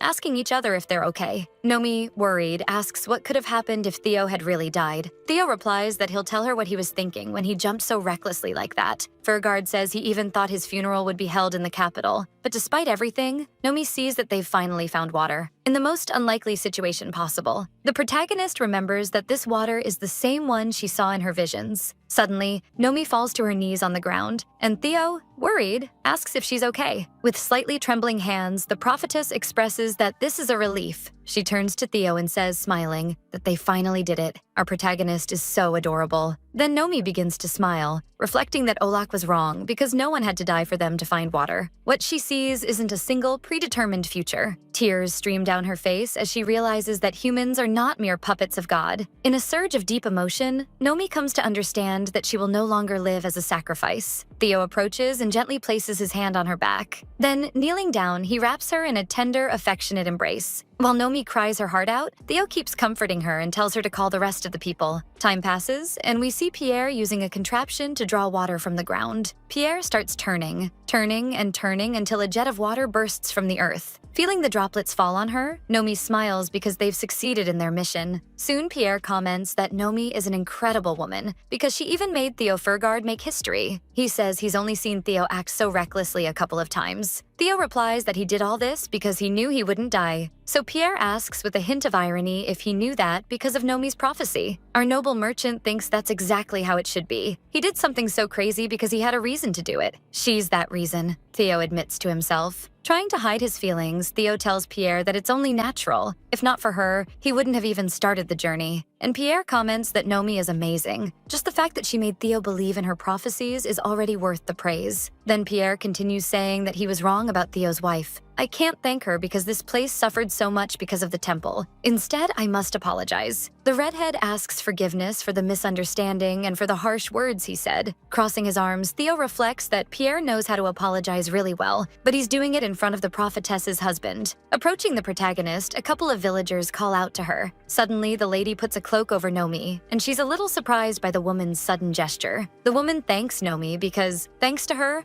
a miracle everyone had been waiting for finally happened in that village. Embarrassed, Nomi begins to give some warning about the water. But before she can finish, the grateful villager unexpectedly hugs the protagonist. She says she heard that a boy from the village nearly died, and Nomi risked her own life to save him, then praises her, saying her heart is huge, for saving not only one boy but the whole village. Smiling joyfully, the man beside her confirms everything the woman said to Nomi. The lady says they want to bless Nomi with all their hearts so that this blessing accompanies her throughout her journey. Soon, Nomi remembers the time when she used to bless people at the temple and thinks that's the last thing she wanted to hear. But the protagonist gives in to the embrace and realizes that this time, they aren't asking for her blessing. On the contrary, they are blessing her, and it's a gratifying experience. Sensing another presence approaching, the lady warns Nomi and turns to see the figure. It's Theo, her husband, coming closer. Then the couple of villagers step aside and tell the two to talk for a bit, as they're going to enjoy the water for a while. Theo and Nomi look at each other, blushing,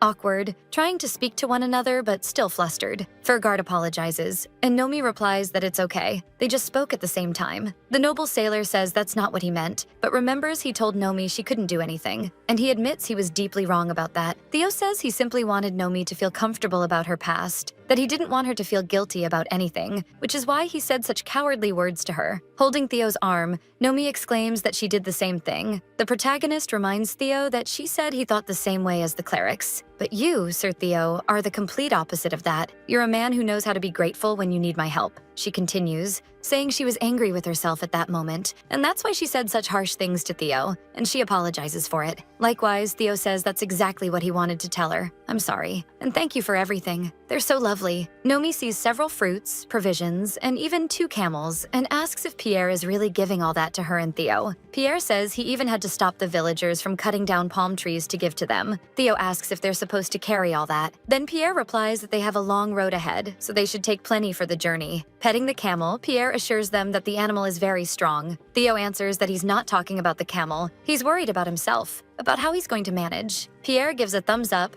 grabs his friend's shoulder, and tells him to just walk. The two leave while the villagers of Anthera wave them goodbye. However, when they look back, they notice that Pierre is following them. The redhead says he'll accompany them to the capital since it's a long 7-day journey, and he couldn't just let their benefactors leave on their own. He even jokes that if a thief shows up, Theo wouldn't be able to handle it alone. Furgard says he's only been around there once or twice, and Pierre keeps teasing him, saying Theo's been there fewer times than he has. Nomi just watches the two bickering with a peaceful smile, while Theo comically insists that Pierre should go away. As they travel through the desert, the trio continues their journey, and Pierre tells Theo not to reject him, saying everything will be fine and that he brought extra clothes. Noticing Nomi yawning, Pierre asks if she's bored. Then he also asks if she wants him to tell a funny story. Theo looks at the two of them and listens to Nomi's laughter. The protagonist asks if what Pierre told her is true, and he says he would never lie to her. Then Furgard observes how cheerfully the two talk and becomes worried because just 2 days ago, Nomi was a newcomer, but now she seems to already have a best friend. That's really starting to bother him. Be careful with that Pierre, Theo. Keep your eyes open so he doesn't steal your woman. Later, Pierre tells Theo there's a field near the capital. The redhead says they'll get there in 2 days, so Theo suggests they should bathe and rest there today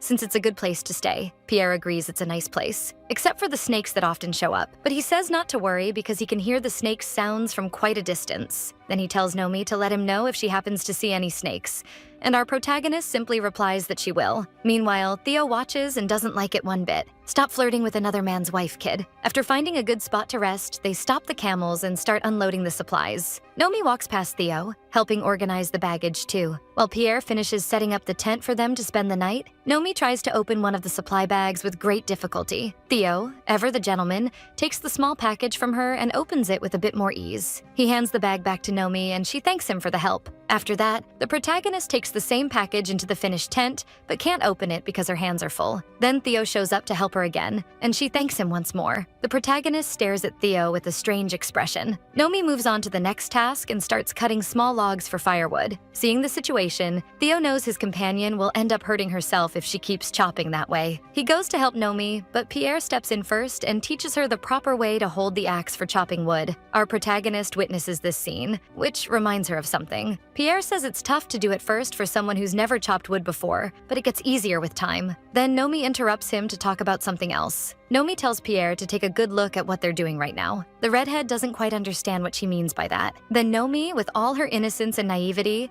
says loud and clear that she saw this exact scene of the two of them chopping wood together when she kissed Pierre. Pierre's first reaction is to look at Theo with an expression that says the noble merchant definitely shouldn't have heard that. Now Nomi's really done it. She just kicked the hornet's nest. Hearing that, Theo is completely stunned, and with a rather terrifying expression, he asks if she kissed Pierre on the mouth.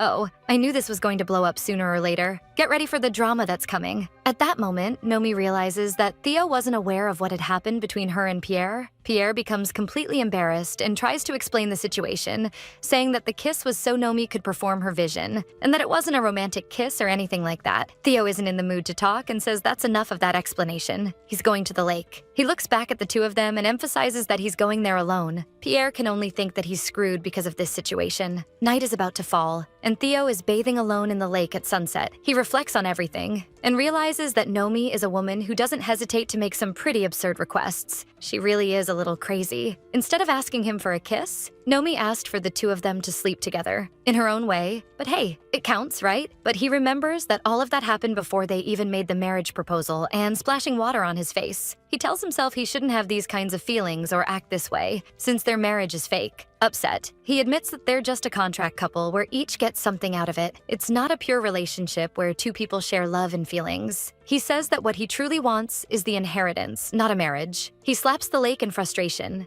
and hanging his head, thinks that the same goes for Nomi. She wants another man, not him. Theo keeps thinking about how Nomi kissed Pierre, but he also knows it's not just about that. Elsewhere, while Pierre chops wood, Nomi says she should have never told Theo about it.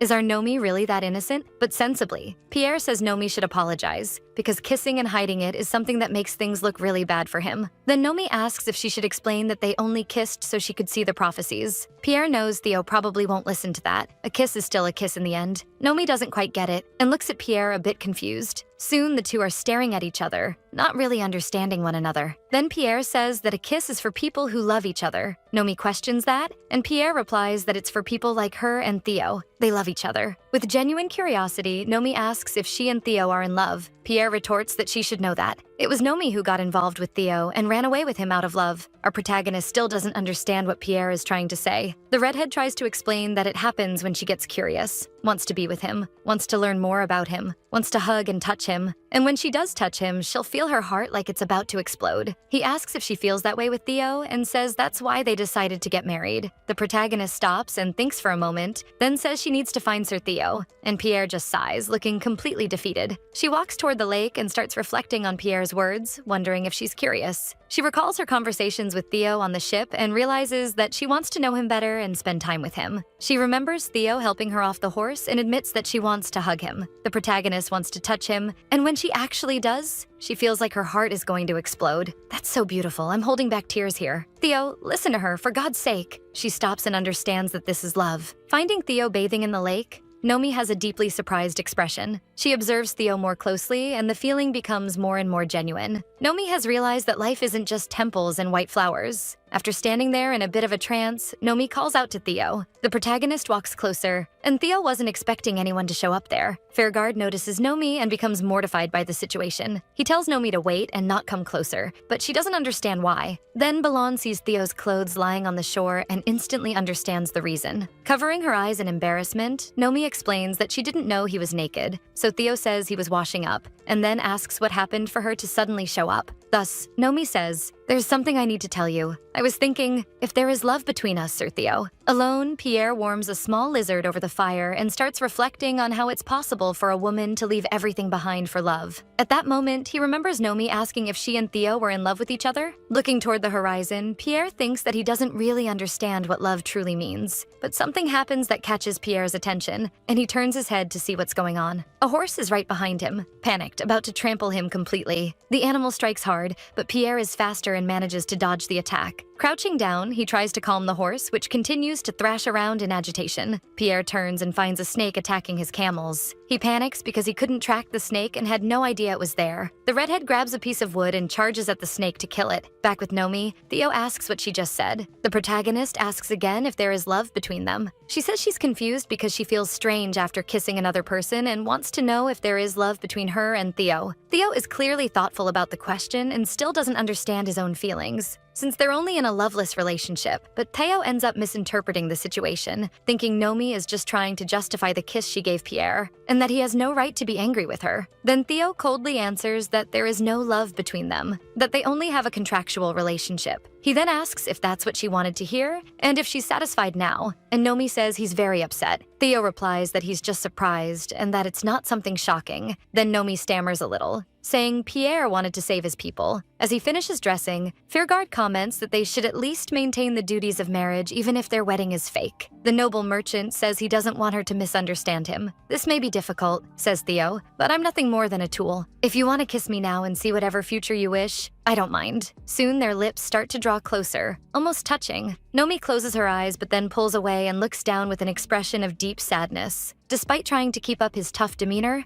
Theo is clearly hurt by all of it too. He doesn't understand the situation and asks if Nomi has grown tired of him. He questions why Nomi no longer feels any regret and says that if things are going to be this way, she can use him however she wants. How frustrating. They were supposed to reconcile. Cold and defeated, Theo says they should go back since it's getting dark and they might lose their way. Holding the edge of her dress, Nomi is shaken because she thought Theo felt the same way she did, but she realizes she was wrong about that. Time passes, and Nomi alerts Theo about something. The camp is completely destroyed, as if a strong wind had knocked everything down. Then Nomi points in another direction and tells Theo to look too. She identifies that the dead animal is a snake. Nomi notices that the serpent is black, and Theo says that species is dangerous. The noble merchant stops her from getting closer, and the protagonist looks at him, not reacting much. Almost at the same moment, Pierre comes running, calling out to Theo. Desperate, he warns that they have a big problem. The camels and the horse have escaped. "What did you just say?" asks Theo, indignant and shocked. In the Hall of Heresies, we see various books, scrolls, statues, and military objects. Lord Enzo walks into the place and stops in front of what appears to be a large vault or chest. Carefully using a key, the young noble approaches and opens the chest. Inside it, there's a small silver coffer with a blue gem on top. Enzo holds the coffer and begins to examine it carefully. Moving to another room, guards are stationed to protect a large hall. The gathered clerics debate that they must sacrifice Nomi before she loses her purity and beauty. They comment that on the day that merchant defiles the saint's body, they fear they will suffer God's wrath. Another says that will be their end, and one of the clergy exclaims that it would be the end of the Piedgar family,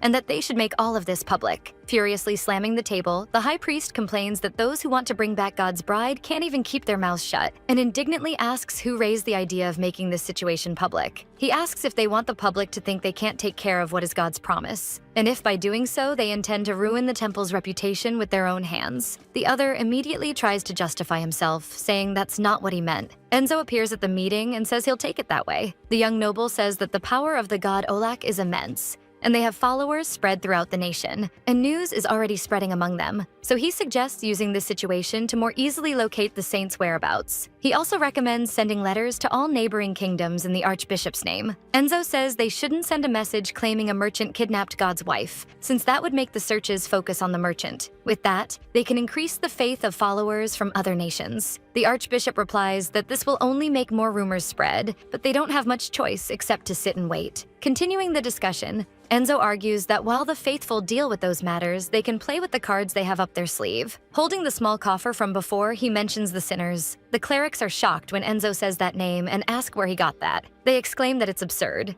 since the sinners are those who worship the devil himself. Ignoring the criticism, the young noble opens the coffer, showing it to the clerics, and says the name Taisain. Enzo explains that if they give the devil's bones to the sinners, they will seek out, find, and bring back God's bride to them. One of the clerics says these matters concern Ethan and are not the temple's responsibility. Enzo retorts that they merely worship God. Someone who worships God should have no connection with the devil, he says. Still showing the relic, Enzo declares that this small piece of metal, the devil's bone, will simply attract the sinners to them, and they would never refuse the offer. This bears my family's name and Olak's. Back in Slan, the trio had to continue the rest of the journey to the capital on foot. Watching Theo, Nomi realizes that everything bad is happening. Her attempt to reconcile with Theo was a failure, and to make things worse, their animals ran away. Pierre is comically devastated about his lost little animals, but Theo mocks him indignantly, reminding him that Pierre said he could track snakes just by sound. Nomi is even afraid to tell Theo that her legs hurt so he won't get more irritated than he already is. But right at that moment, the protagonist notices something and points it out to Theo and Pierre. There are 2 camels and 2 horses near a native man from Slan. The camel also notices the trio, and Pierre recognizes those animals as his beloved runaways. He runs toward them with a teary expression to reunite with his dear companions. He even cries when he sees that his horse and camel are safe and sound. However, the man who is caring for the animals appears right in front of the redhead. He asks if they're travelers and if they need a ride. Pierre immediately says that the camel is his and tries to explain that something happened yesterday and they lost them. However, the man replies that this is a mistake because he's had that camel since it was small. He also says he's known that horse since it was in its mother's womb. Pierre is dumbfounded by this. Then the man says his animals are friendly and that it'll only cost 100 aces to rent them. Pierre can't believe the animals are so valuable that they cost 100 aces. However, noticing some marks on the camel, Pierre becomes certain again that those animals are his. But the man argues that all animals have similar markings. Pierre also notices the V-shaped legs, which are a tradition of his people, but the man insists it's a tradition of his people too. He starts realizing several details that indicate the animal is indeed his. Theo doesn't understand what's happening, so Nomi explains. Then the supposed owner of the camels mocks him, saying it seems the little friend finally opened his eyes. They start calling the man a swindler, and Nomi tries to calm everyone down. 2 citizens of Slan pass by, and one asks the other what's going on. Smirking mischievously, he says he thinks they'll need to clear the traffic a bit. Meanwhile, Pierre keeps arguing with the man over custody of the animals. Theo is dying to jump into the fight as well, but Nomi, already tired of all this, stops him. Pierre tells the man to look at the hooves and markings, and the man replies that it's just another coincidence. Then one of the horsemen passing by interrupts the conversation, saying that's enough. The second one asks why they're fighting like that in the middle of nowhere. Pierre immediately analyzes them and wonders if they're knights, but they're not dressed like ones. They comment that it's very suspicious for them to be acting that way in such heat. Without wasting time, Pierre demands to know who the hell they are and what they mean by suspicious behavior. The supposed knight stares at Pierre, steps closer, and says that he's the one who asked the questions here. Even the old man feels uneasy around those men. He knows they're militia, not knights, and the best thing to do is to avoid those idiots. With a tone of irony, the same militiaman tells Pierre that it's strange to find him in a place where bandits usually roam. Besides, he says, you're accompanied by a foreigner and a woman. He adds that it certainly looks like something illegal is going on, and they'll have to investigate everyone. Then he asks for their identification cards, and the old man hands his over without a second's delay. Opening the old man's scroll, the militiaman asks his name, and he replies that it's Majid. He continues questioning, and Majid reveals he's a merchant traveling to the capital. After that, the militiaman turns to the trio and also asks for their identification cards. He says they're about to find out exactly who they are. Impatient, the soldier demands once again that they hand over the cards, but Theo knows very well he can't show that to them. Unexpectedly, Majid steps forward and tells the militiamen that Theo is a friend of his son's. He He wraps his arm around Pierre's neck, pulling him close, and exclaims that this is his son. Majid explains that Pierre was trying to convince him to give the animals to his friend as a wedding gift. However, the militiaman on horseback doesn't quite believe the story because of Pierre's tattoo. The merchant keeps arguing that Pierre got it because he admired the knights and aspired to be like them, which is why he had the tattoos done. The only reaction from the two militiamen is to stare with confused expressions. Suddenly, Majid slaps Pierre hard on the back. Then he keeps hitting Pierre several times while scolding him like a real father yelling at his rebellious son. Theo and Nomi have absolutely no idea what's going on. The two decide to leave, and the more aggressive militiaman advises them to settle these family issues somewhere more appropriate. Bowing respectfully, Majid wishes the militiaman a safe journey. Majid exhales in relief while Pierre is dazed from the countless slaps on his back. The merchant turns to Theo with a sly smile and says that he owes him one. Our group continues their journey alongside Majid and his animals. Impressed, he comments that if it's true Anthera has water again, the place could once more become the center of trade and exchange. He's pleased to have received both valuable information and good payment for the animals. Theo replies that if it was that beneficial for him, Majid could also find them a place to sleep.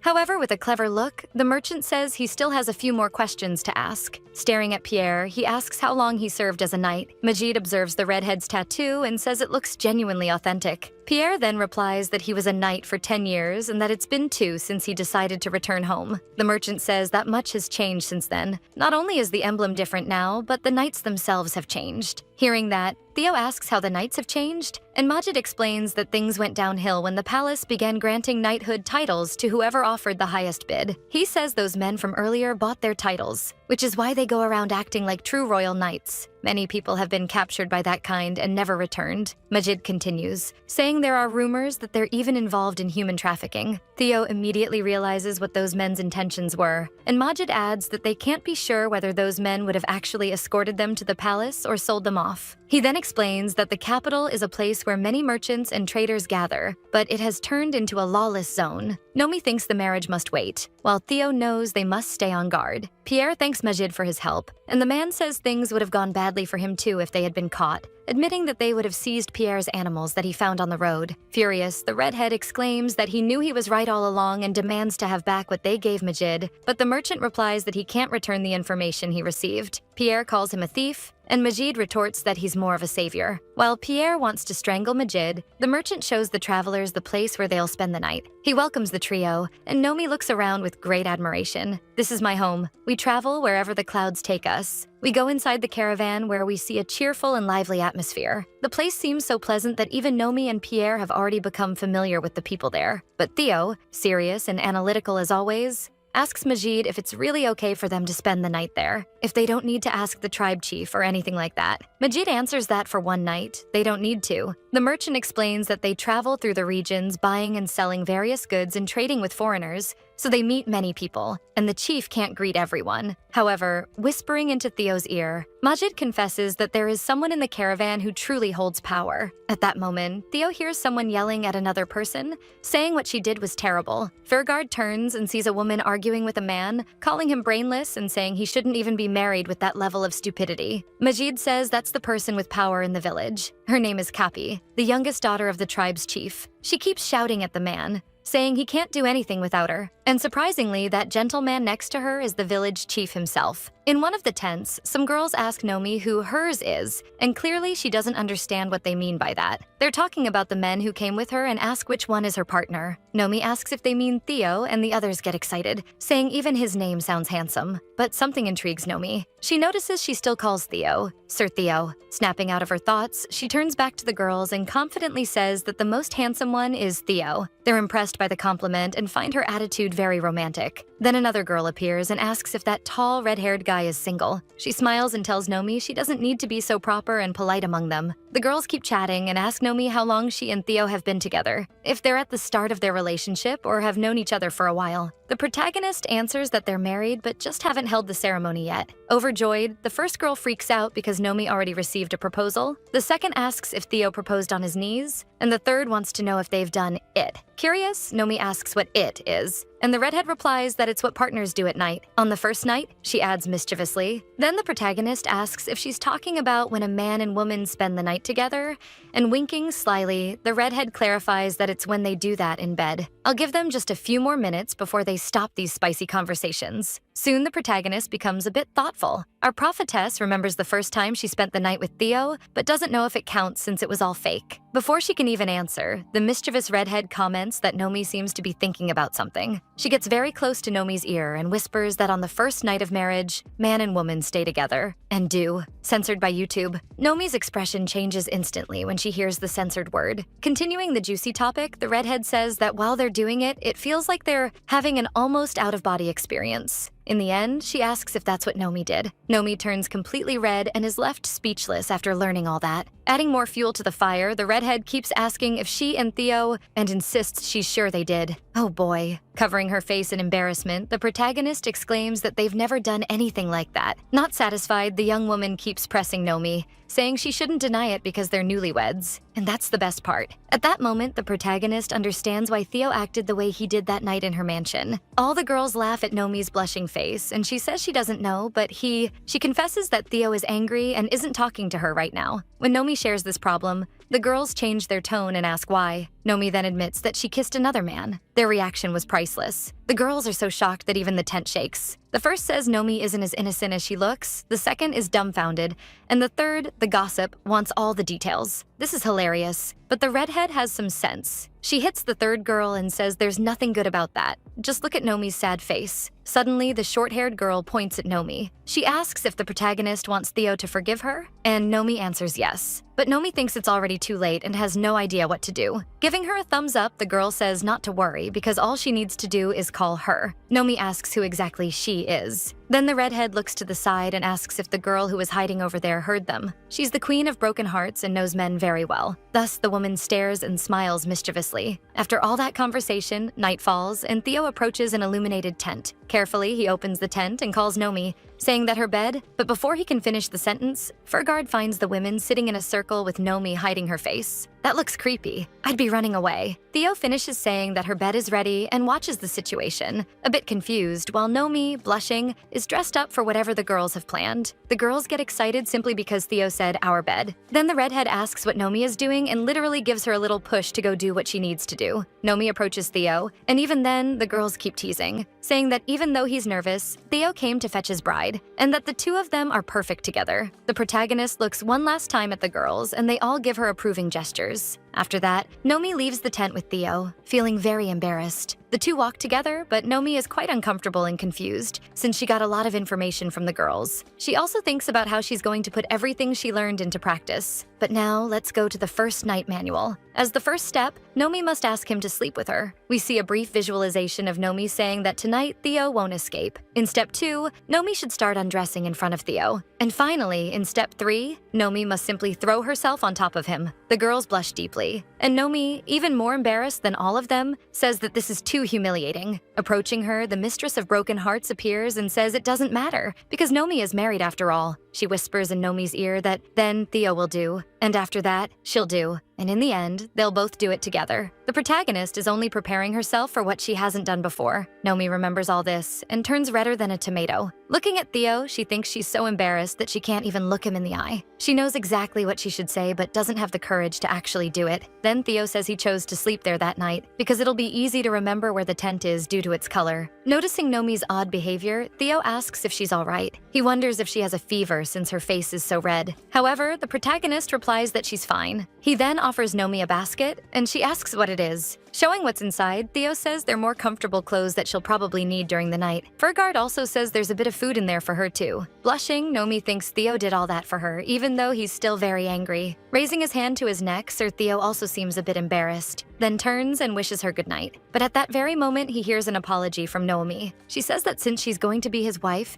she should have thought twice before kissing another person. Nomi says she doesn't know how other people handle such things, but she doesn't want to use it as an excuse. Lowering her eyes, the protagonist sincerely apologizes to Theo. Theo's expression changes, and they both start looking at each other. Then he confesses that he thought he'd be fine with it, but he doesn't think he is. In reality, he's furious. Watching him, the protagonist feels her heart beating faster. Time passes, and we see the two lying in separate beds, with Nomi playing with some flowers. Playing with her hair, the protagonist keeps thinking about how angry Theo was. Lying down, she notices her heart racing as if something very bad is about to happen. She doesn't know why she feels that way. The protagonist really wants to spend the night with Theo. You naughty girl. On the other side, Theo reflects that he's definitely furious. Nothing has gone right for him since he met her. But even so, every time he sees her smile, all the bad things seem to feel right. He turns to the other side and comes face to face with Nomi. Neither of them can stop thinking about the other, and they both wonder if every night feels this long. Day breaks, and Nomi asks the camel if the hay tastes good while she feeds it. She starts petting it and identifying where its back and shoulders are. Then Theo appears and explains that the camel's shoulder isn't there, but where he's pointing. Getting a little closer to the protagonist, he asks if she slept well. Nomi's only reaction is to nod slightly in affirmation. Soon, Theo says there are things they need to talk about. The scene cuts, and both Pierre and Nomi ask if he wants to move along with the camp.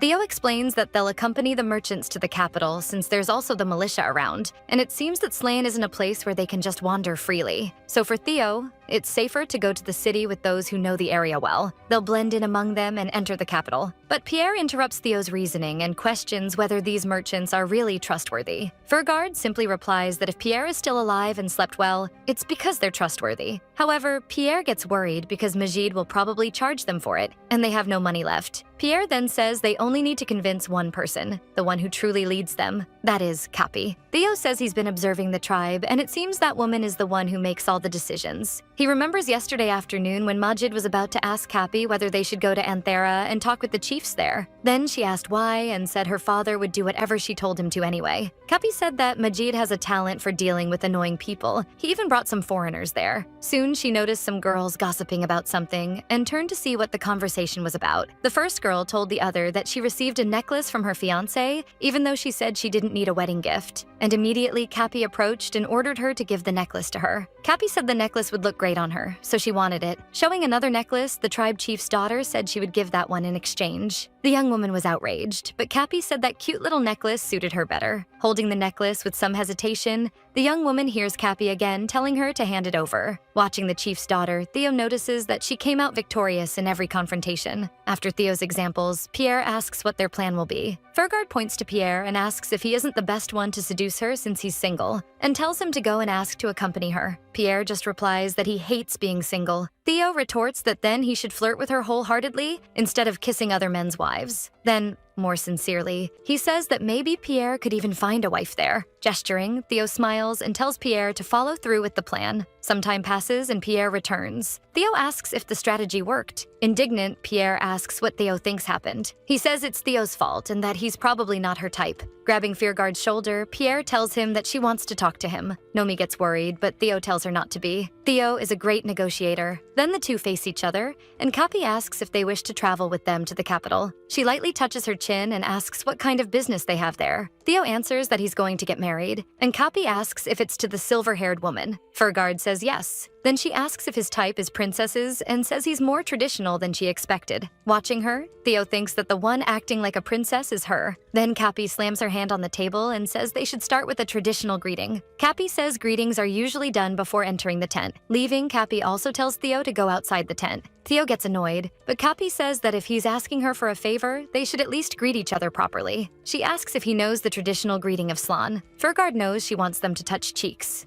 The noble merchant doesn't like the idea at all, but he'll do it because it benefits everyone. He holds Capi's shoulders, leans in, and lightly presses his cheek against hers. However, to make an already bad situation worse, Nomi misinterprets the gesture and thinks the two of them kissed. Theo steps away from Capi and asks if she's satisfied now. She's offended and thinks his reaction was boring. Crossing her arms, she says yes, but deep down, she finds him completely uninteresting. Capi turns and notices Nomi leaning near another tent. The chief's daughter sees that the protagonist looks a lot like her pet rabbit. Then she realizes that Nomi will be a much better victim to tease. Still with her arms crossed and one eye on Nomi, Capi allows them to travel with them to the capital, but they must not cause any commotion and must do everything she says. Theo thanks her, and Capi smiles with a hint of mischief. While Furgard carries firewood, Nomi wants to approach, but seems a little hesitant. She gathers her courage and starts to ask something about when they reach the capital, but she's interrupted by Cappy, who appears and also calls for Theo. Under a parasol, she asks him to come to her. Theo questions what she wants. Meanwhile, our protagonist looks saddened because she couldn't say what she wanted to. Then, Cappy offers the parasol to Theo and asks him to hold it for her. After that, she tells him to put a cloak on her. Next, she even orders him to play with the village children. Despite all this, Theo keeps the same stoic expression while Cappy tries to provoke him. Watching the situation, Pierre says Theo is being treated like a servant,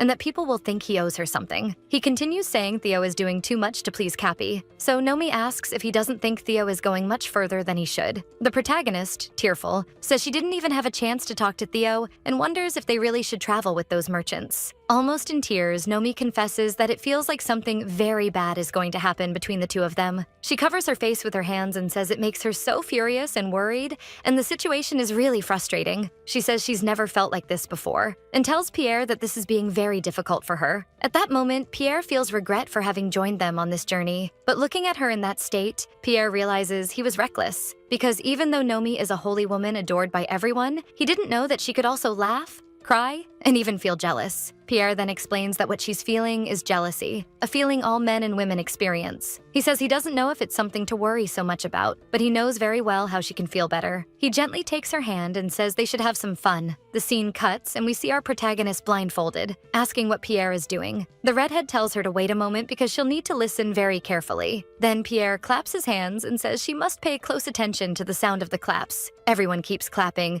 and Pierre explains that the game ends when she finds and catches someone. Nomi walks in the complete opposite direction from everyone else, and the girls tease her for having no sense of direction. Pierre says that this way it's more fun. One of the girls keeps teasing that Nomi has such long limbs, but doesn't know how to use them properly. Suddenly, Cappy appears and compliments Nomi, saying her arms and legs really are long and that she's very beautiful. Carefully, the tribe chief's daughter unties Nomi's blindfold and pulls her closer. She moves a little nearer and greets the prophetess. After greeting Nomi, Cappy lets the blindfold that the protagonist was using in the game fall. Cappy says that Nomi knows she has a pet rabbit in her tent, but our protagonist just watches her with a confused expression. Getting even closer and touching Nomi's chin, Cappy says she takes very good care of her little bunny. Oh boy, is she going to flirt with Nomi now? Smiling, Cappy almost touches her forehead to Nomi's. Then she steps back and says she just wanted to mention that, and ends up adding that Nomi and the rabbit are indeed very similar. However, Nomi becomes serious and scolds Cappy, asking what she thinks she's doing right now, since she just ruined the fun they were having. Nevertheless, the chief's daughter cynically replies that they can go ahead and keep playing then. Cappy walks away victorious as always, and Nomi falls perfectly into her provocations. A short while later, while feeding and caring for the horse, Theo watches Nomi talking with the girls. He thinks about how well Nomi is adjusting. Soon, another intrusive thought appears, telling him that maybe she was always destined to be the wife of a merchant. Theo realizes what he just thought, blushes, and tries to recover with a little cough. After that, he imagines whether they shouldn't just run away and live together somewhere. He thinks about forgetting everything, the silver crown and Nomi's family, and simply being free. However, the daydream fades, and Theo goes back to suppressing his own feelings, thinking he's being foolish. Fearguard tells himself not to be an idiot and decides to take a walk to clear his head. But we see that someone is lurking, following him. As he walks, he still remembers what he thought earlier about forgetting the Iron Crown. He also thinks about simply forgetting his great aunt while he's having these ideas. We go to Theo's memories and see him reading a book and talking with his great aunt. Young Theo asks her why the crown is neither gold nor truly silver. It's just iron. What's so important about this piece of metal? His aunt answers that it's a symbol showing that the world isn't just black and white, but young. Theo still doesn't quite understand what that means. Then she begins to explain, if something isn't pure, then it's dirty. And if you aren't good, then that means you're evil. But this crown teaches us that we shouldn't look at the world only that way. As long as we have the Iron Crown, we have no need for a god. He heard those words throughout his entire life, so he thinks he can't just forget them now. Theo keeps thinking that the most important thing about this Iron Crown is that it's an inheritance, and no matter what happens, he can't forget that. However, his reflection is interrupted by a man approaching. He looks at him and realizes he's never seen him before. The strangest part of all is that Theo didn't even notice the man arriving. Here comes Olak again, making trouble. This guy can't give anyone a minute of peace. Theo immediately asks if the mysterious man needs any help. Stretching out his hand, the man begins to conjure something. A sort of wooden object appears in the man's hand in a clearly magical way. Yep, it's Olak trolling people again. Theo is shocked by what he sees, and Olak seems offended that Theo asked if he needed help. Revealing his sinister side, Olak apologizes and then comments that he's never received such a ridiculous offer. While offering the Iron Crown to Theo, he says that help is what he offers to him, and to everyone. With each passing moment, Theo becomes more and more shocked. Still holding the Iron Crown, Olak asks if this is what he's been looking for. Theo then asks who he is and why he has the crown. Olak only replies that if Theo likes making deals, then he should make one with him. He'll give him the Iron Crown that's so precious to him if Theo simply hands over the woman who's with him now. It was pretty obvious he was going to ask for that, wasn't it? Wickedly, Olak shows Nomi and the crown, the two on a scale, and asks what Theo thinks of it. Furgard watches in shock as Olak asks once more what he's going to choose. Now it's time for you to face, in practice, the dilemma that's been haunting you, dear Theo. And that's how Season 1 of When Fate Finds Us comes to an end. All the way up to Chapter 30. What did you think about Theo and Nomi's story so far? Do you believe Theo made the right choices, or do you think he'll regret them later? And what about Nomi? Will her love really be strong enough to defy a god like Olak? Their relationship has gone through jealousy, trust, sacrifice, and so many emotional moments. But do you think this love is destiny, or just another cruel trick of fate? If you enjoyed this story, make sure to subscribe to the channel and leave a like on the video so I can bring you Season 2 as soon as possible. Kisses and see you next time.